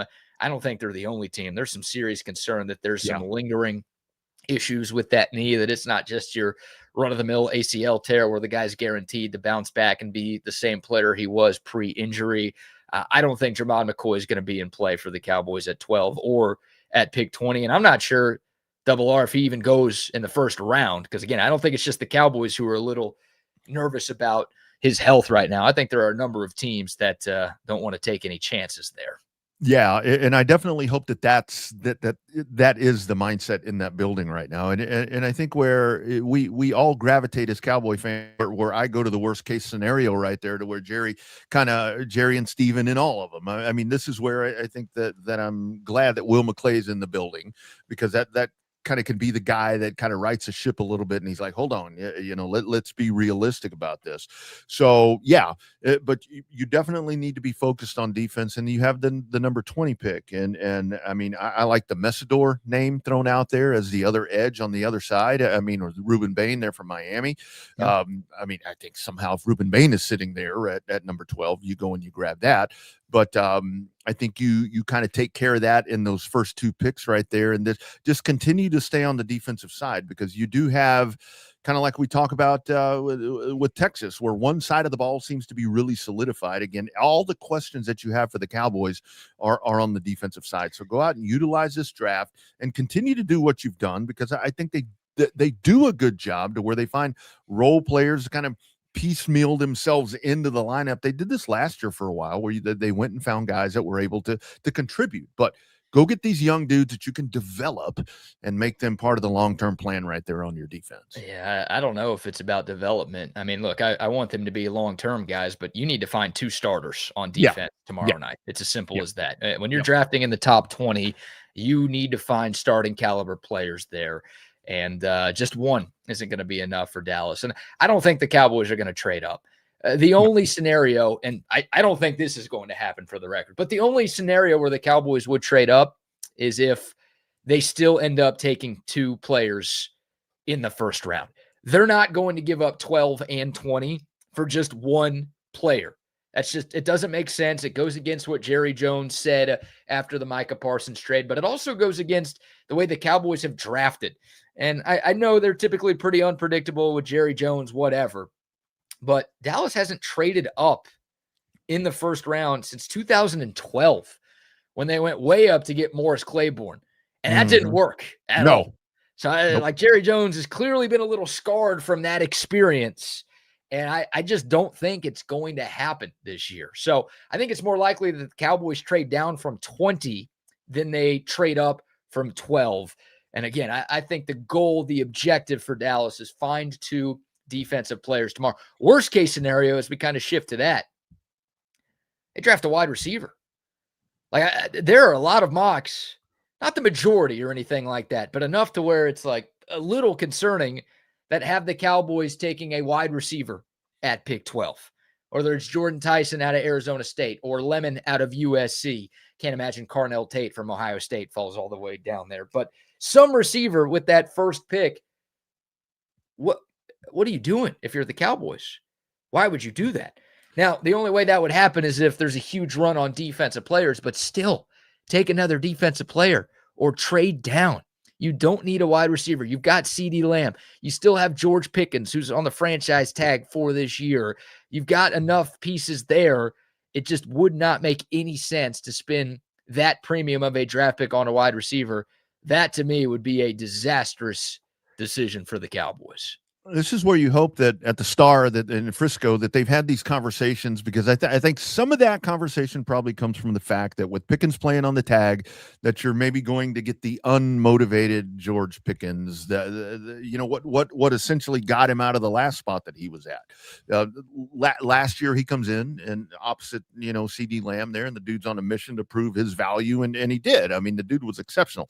And again, that's the knee-jerk response to the Cowboys, to where it's like, they're going to be concerned about that because they have time to figure out the Pickens thing, but are they going to drag their feet?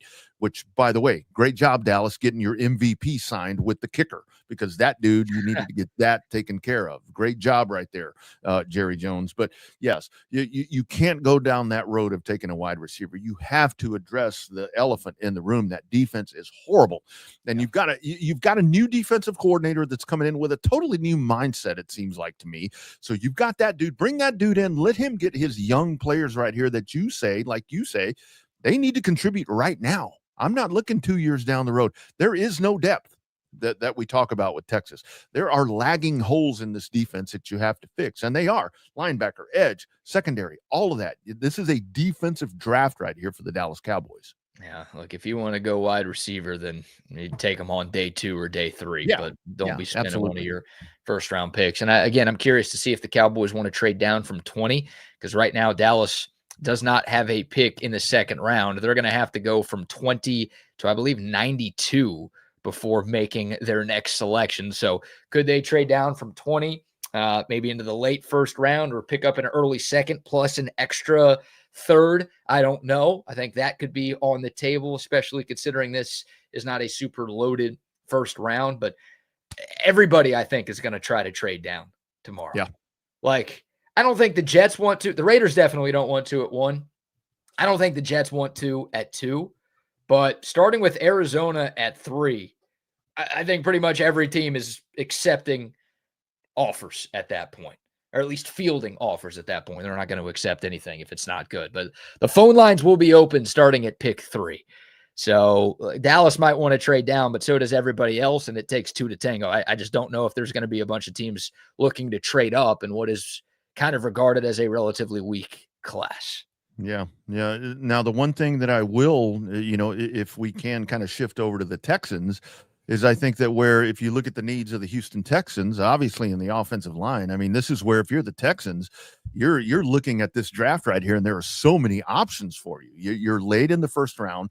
But the thing is, maybe the Texans would be a candidate to maybe trade up if anybody was going to do it, to maybe get whoever they may have circled on their draft board, because there are a lot of really good offensive tackles. I mean, you've got different options right there, and that's the need that Houston has. I mean, I think that they did a really good job of going out and getting David Montgomery, that's going to solidify the running attack, because you don't know what you're going to get with Joe Mixon. Obviously, C.J. Stroud, you want him to get back to that rookie year, or at least some semblance of that, because last year, I mean, again, running for his life and just absolutely deteriorates and falls apart in the playoffs. You have got to take care of that guy, because that brings the question up to me: is CJ Stroud your quarterback? And that's floating around out there, but you've got to get some semblance of a competent offensive line for this guy before you can actually make that decision on what you're going to do with him. Yeah, that's what it feels like from the outside, but there are a lot of mock drafts out there that have the Texans going in a different direction, and there are a lot of Texans people that I've talked to that think there's a good chance the Texans don't go offensive line in round 1. And there are people who think they're going to go defense. Obviously, they've got a defensive-minded head coach with DeMeco Ryans, and they've got some holes on that side of the ball, and a couple of guys who are going to be free agents next offseason who have been key contributors in Houston. But yeah, to me, it's all about protecting your most valuable investment. And look, maybe CJ Stroud's not the long-term answer. Maybe he goes out there and totally stinks. And it's just a continuation of how bad he was in the postseason. And all of a sudden, you got to figure out your quarterback. Well, if you draft an offensive lineman this year, it's not like that offensive lineman has to go away. Like, he's still going to be there to block for the next guy. So you've got a Super Bowl caliber defense right now. Your defense was just as good as Seattle's, and the Seahawks just won the Super Bowl. You've got to find a way to elevate your offense to where in big games in the postseason, because there aren't too many questions about the regular year. The Texans have been fine there. But in big games against elite defenses, you need to make sure that you have an offense that can go out and win you some playoff games, or at least not lose you some playoff games like it feels like they have in recent years. That's what it's all about. So offensive linemen, also some more skill position guys. I think a running back at some point for the Texans would make a lot of sense. I know they've spent a lot on wide receiver in recent years, but they have so many injury-prone guys in that room that maybe on day 2 they could look at one of those. But yeah, I think it's almost the exact opposite of a situation with the Cowboys and the Texans. If you could put together a team with the Cowboys offense and the Texans defense, they'd be favored to win the Super Bowl next year. But for the Cowboys, it's all about addressing the D. For the Texans, finding a way to make your offense take some significant strides. That's what this draft should be all about. And with the running back, I mean, me mentioning there about Montgomery coming in from Detroit, I mean, you look at that. I do. I like that. I like that get for them. I think that's definitely something that's going to help them. But if you look at Montgomery, that's been a 2-back thing with him and Gibbs. I mean, is he ready to take the bulk of the carries? I mean, is he that kind of running back? I think Gibbs is in Detroit, where he will fully embrace that role. But is Montgomery that guy? And to your point, I think that it would be good to do that. But I mean, with the offensive line, you because that's the big picture thing for me, is that the Texans are right there, and you have to think that going into the season that they would probably be the favorite again in the AFC South, just kind of by default, even though everybody's getting better in that division. But still, you have to go in and you have to figure out if CJ Stroud can get back to that level. That's me looking big picture. I mean, is this your guy? But you have to put those pieces around him that where he's not watching his back. The dude just looks totally uncomfortable in the meltdown that we saw in the playoffs. I mean, you can understand somewhat why that happens, because the dude is constantly feeling that pressure coming behind him all the time. A total wild card for the Texans here. Kind of my last thought on them for now. They're picking 28th. Everybody knows Jeremiah Love's the first running back off the board, and he might end up going at 3 to Arizona, if we're being honest. All sorts of buzz around him right now. The number 2 running back in this class, most people think it's Jadarian Price, also from Notre Dame. He met with the Texans on a top 30 visit maybe a month ago. Could the Texans do that? Again, they traded for David Montgomery, so logic would probably say no.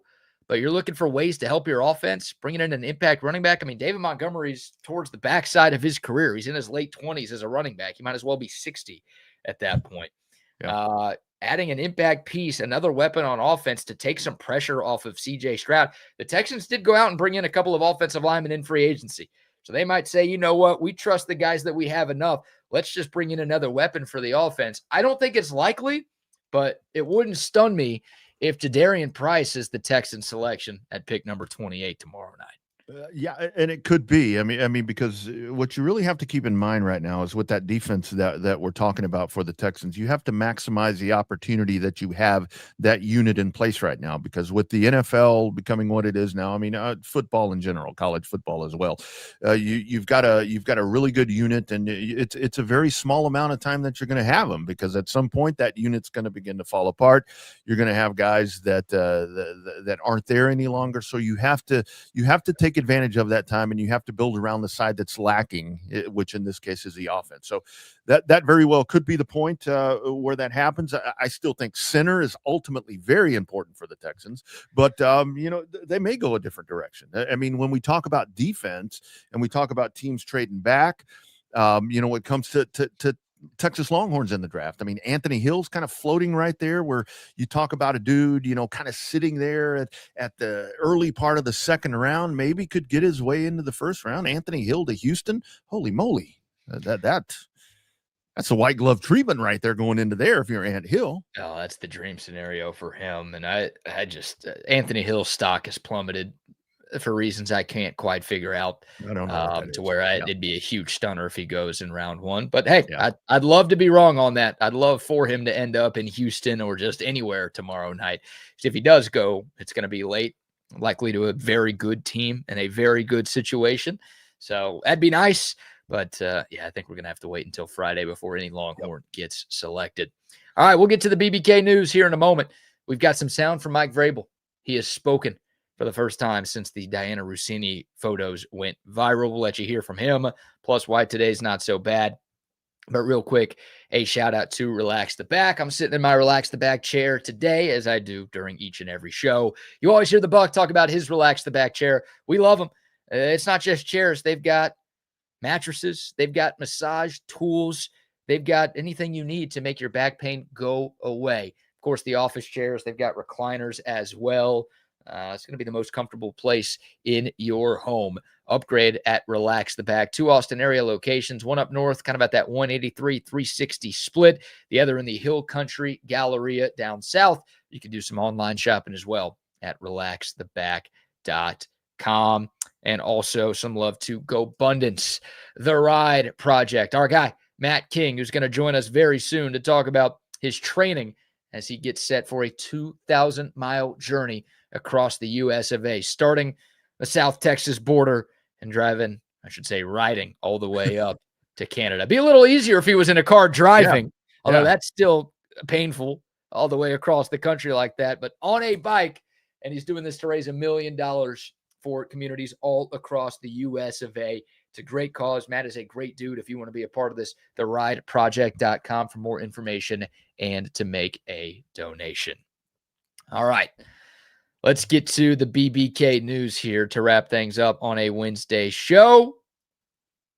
New England Patriots head coach Mike Vrabel has spoken for the first time since the photos of him and former athletic reporter Diana Rossini at a resort in Sedona went viral over a week ago. Didn't get a ton from Mike Vrabel here. Not really an admission of fault or guilt or any wrongdoing. But here was Mike Vrabel talking to the press in New England about the situation that he's involved in. You know, I've had some difficult conversations with people that I care about, with my family, the organization, the coaches, the players. Those have been positive and productive. You know, we believe in order to be successful on and off the field, you have to make good decisions. That includes me. That starts with me. We never want our actions to negatively affect the team. We never want to be the cause of a distraction. You know, and those are comments and questions that I've answered for the team and with the team. We'll keep those private and, you know, to ourselves. Care deeply about this football team, and I'm excited to coach them. I also know that I'm going to attack each day with humility and focus. And what I can promise you is that my family, this organization, the team, the staff, the coaches, everybody, our fans, most importantly, will get the best version of me going forward. And that's what I know, and I'm excited to do that. There you go. There's Mike Vrabel again, not sharing any details about what he later called a personal and private matter. Did not say anything about Diana Rossini, did not mention her by name, did not talk about the photos of the pair spending time together. And again, you heard him say the conversations that he had with members of the New England Patriots were positive and productive. Double R. Well, for one thing, I think he said infect before he said effect. Oh, hey, whoa, hold on here. Well, hey now. You know, the worst part of this is, and I think we dudes, and I mean ladies too. I mean anybody, when you're kind of caught in a situation where it's where you're guilty, you know, where it's like you know, it's the immediate, like on the Rossini side, to where it's like, oh well, there were 6 other people there, or with all of that, where it's the immediate damage control, if you want to call it that, the immediate response, where sometimes. And again, I'm not giving advice on how to whatever when you get busted for something, but it's like, you know, kind of take a step back a little bit. And it's that immediate thing. Sometimes things just kind of make you look a little guiltier. And to me, that's what that whole situation was, where it's that immediate thing. Sometimes you just don't say anything. Take a step back and be quiet, kind of like what he did. And, it seems like he's admitting that it was not the best decision without admitting that it was not the best decision. And that's fine. I mean, that's stuff that needs to be kept for him and his family and his football team, or just don't let it be a distraction for you at work, because your goal is winning a Super Bowl. And, if you want to avoid being a distraction, then maybe don't cheat on your wife with an NFL reporter, Mike. Right. Like you can't say, oh, we all try to avoid distractions here and making headlines away from the game. It's like, dude, you're making the biggest headline on the entire team right now. Yeah. Like you can't say you're trying to do that. And then, your actions speak louder than words. And I don't know. Like you said, I mean, originally both of them came out and were like, oh, it's totally innocent. We did nothing wrong. There were other people. There's nothing to see here. Mike Vrabel said the photos were a completely innocent interaction, and any suggestion otherwise is laughable. That was his initial response when the photos leaked a couple of weeks ago. And he was asked yesterday if that was still his stance. He declined to answer the question. And then Diana Rossini, I mean, same thing. She comes out and is like, oh, it's ridiculous. We were there with friends. And like, they both had time to come up with something like, hey, here's a picture of the group that we were with. Here's everybody hanging out. Here's some other pictures of everybody in the hot tub. And neither of them did. So, look, I'm not saying it. You know what? I am saying something. There was something going on, obviously. The fact that we've gone this long, I mean, Diana Rossini resigned, which is not a good look. Like, if you feel like you did nothing wrong, you should let the Athletic do their investigation, and then you're going to be confident that they're not going to find anything, and you're going to keep your job. So her resigning, and then Mike Vrabel saying the things that he said yesterday, I don't think there's anybody in the world who believes that there wasn't some foul play going on here. And that's tough, because now they're both going to have to deal with it for the rest of their lives, and not only in the public light, but at home with their spouses and families too.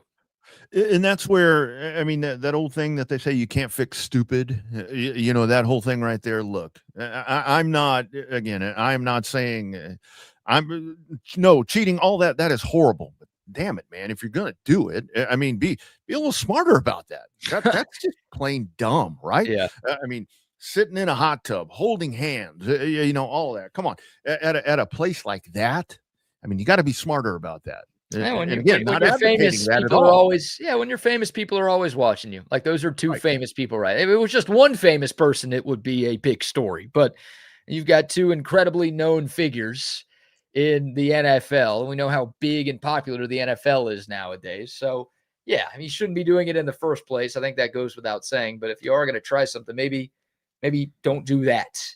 Maybe don't be at a public resort where dozens to hundreds of other couples are staying.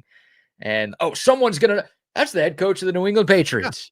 Yeah. Oh, wait. Oh, I see that woman on my TV all the time. She's always reporting on the NFL. Oh, my God. Like, you're too well known to get away with this. And that was dumb. And it was dumb, and they got caught. And, again, now they've got to deal with it. But to me, that was a press conference that Mike Vrabel held that said, yeah, I smashed. Yeah. No further comments, but I did that. I did that. Judge Judy would call him guilty. I promise you. Yeah, Judge Rodney and Judge BK feel the same way too. Absolutely. But the thing about it is that's where you get with these people in these positions, and I kind of go back to like the Tiger Woods situation, to where, and I haven't gotten to mention this on here. I'm going to say this right quick. I know a lot of people are kind of. I see all the jokes and all the whatever about Tiger Woods, and showing up at the Masters, driving the car, jumping out or whatever. That's all funny, but it's not something that, I mean, we don't need to be making light of that. The dude is dealing with a very bad situation, but again, I get the gist in all of it, but it's to where, like, why doesn't he get a driver? Why doesn't he have somebody driving him around? Like with these two, like me saying, why don't they be a little bit smarter than that? It's like, you don't think about that in the moment. And a lot of these folks that are in high profile situations, they just think that they're indestructible. Yep. And that things will disappear. And that's why that happens. Yeah, the internet doesn't forget. No. And they don't forgive either. No, they don't. This ain't going away. And for Mike Vrabel, it's a little easier for him to ignore this stuff because he's not on the internet all the time and he's not tweeting and posting. But Diana Rossini, should she get another job covering the NFL, I mean, every time she tweets or posts, I guess you could turn off replies, but I mean, she's going to be the butt of every joke on the internet. No pun intended. Literally the butt of every joke. Yeah. She'll give some of that to get a story, it appears. How about this from our guy Sal? Do we think this is a real comment here? Judge Judy is freaking hot. Wow.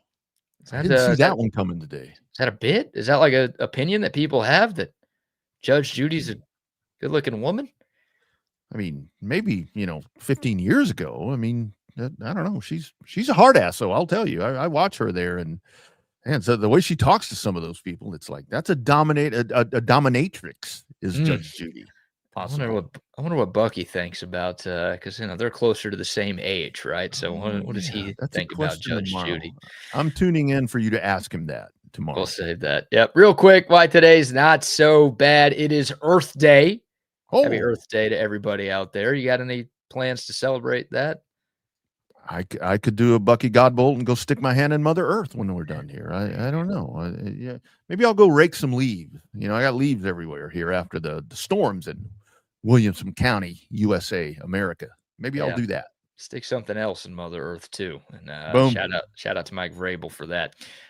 National Jelly Bean Day, National Girl Scout Leaders Day, and the birthday of Jack Nicholson.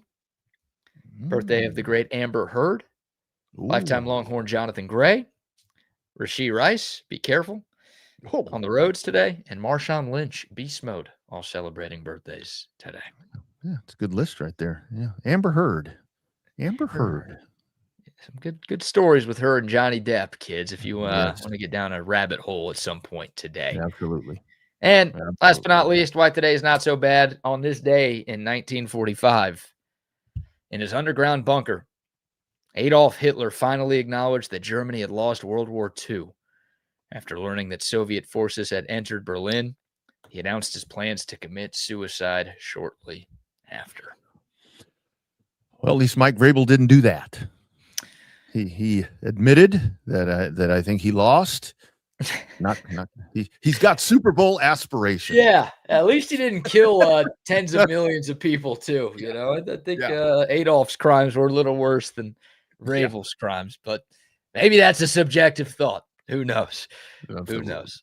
Double R, this was fun, man. Really appreciate you jumping on again today for the Buck.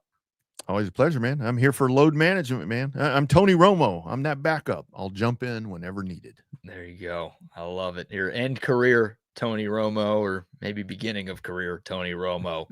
But you always show, your regular season Tony Romo when you're on the air. Nice. Make sure I throw that caveat in there. Nice. So, absolutely. All right, that'll do it for us. The Buck and I will be back tomorrow. Thank y'all so much for tuning in. Y'all be sure to follow Double R on all of his social media accounts and check out Dirty Air and Revved Up ATX and all the great work that he does covering all things motorsports here in Central Texas and all over the U.S. of A. And I'll be back tomorrow at 9 o'clock. Y'all enjoy the rest of your hump day. Thanks for tuning in. Talk to y'all soon. Hook 'em.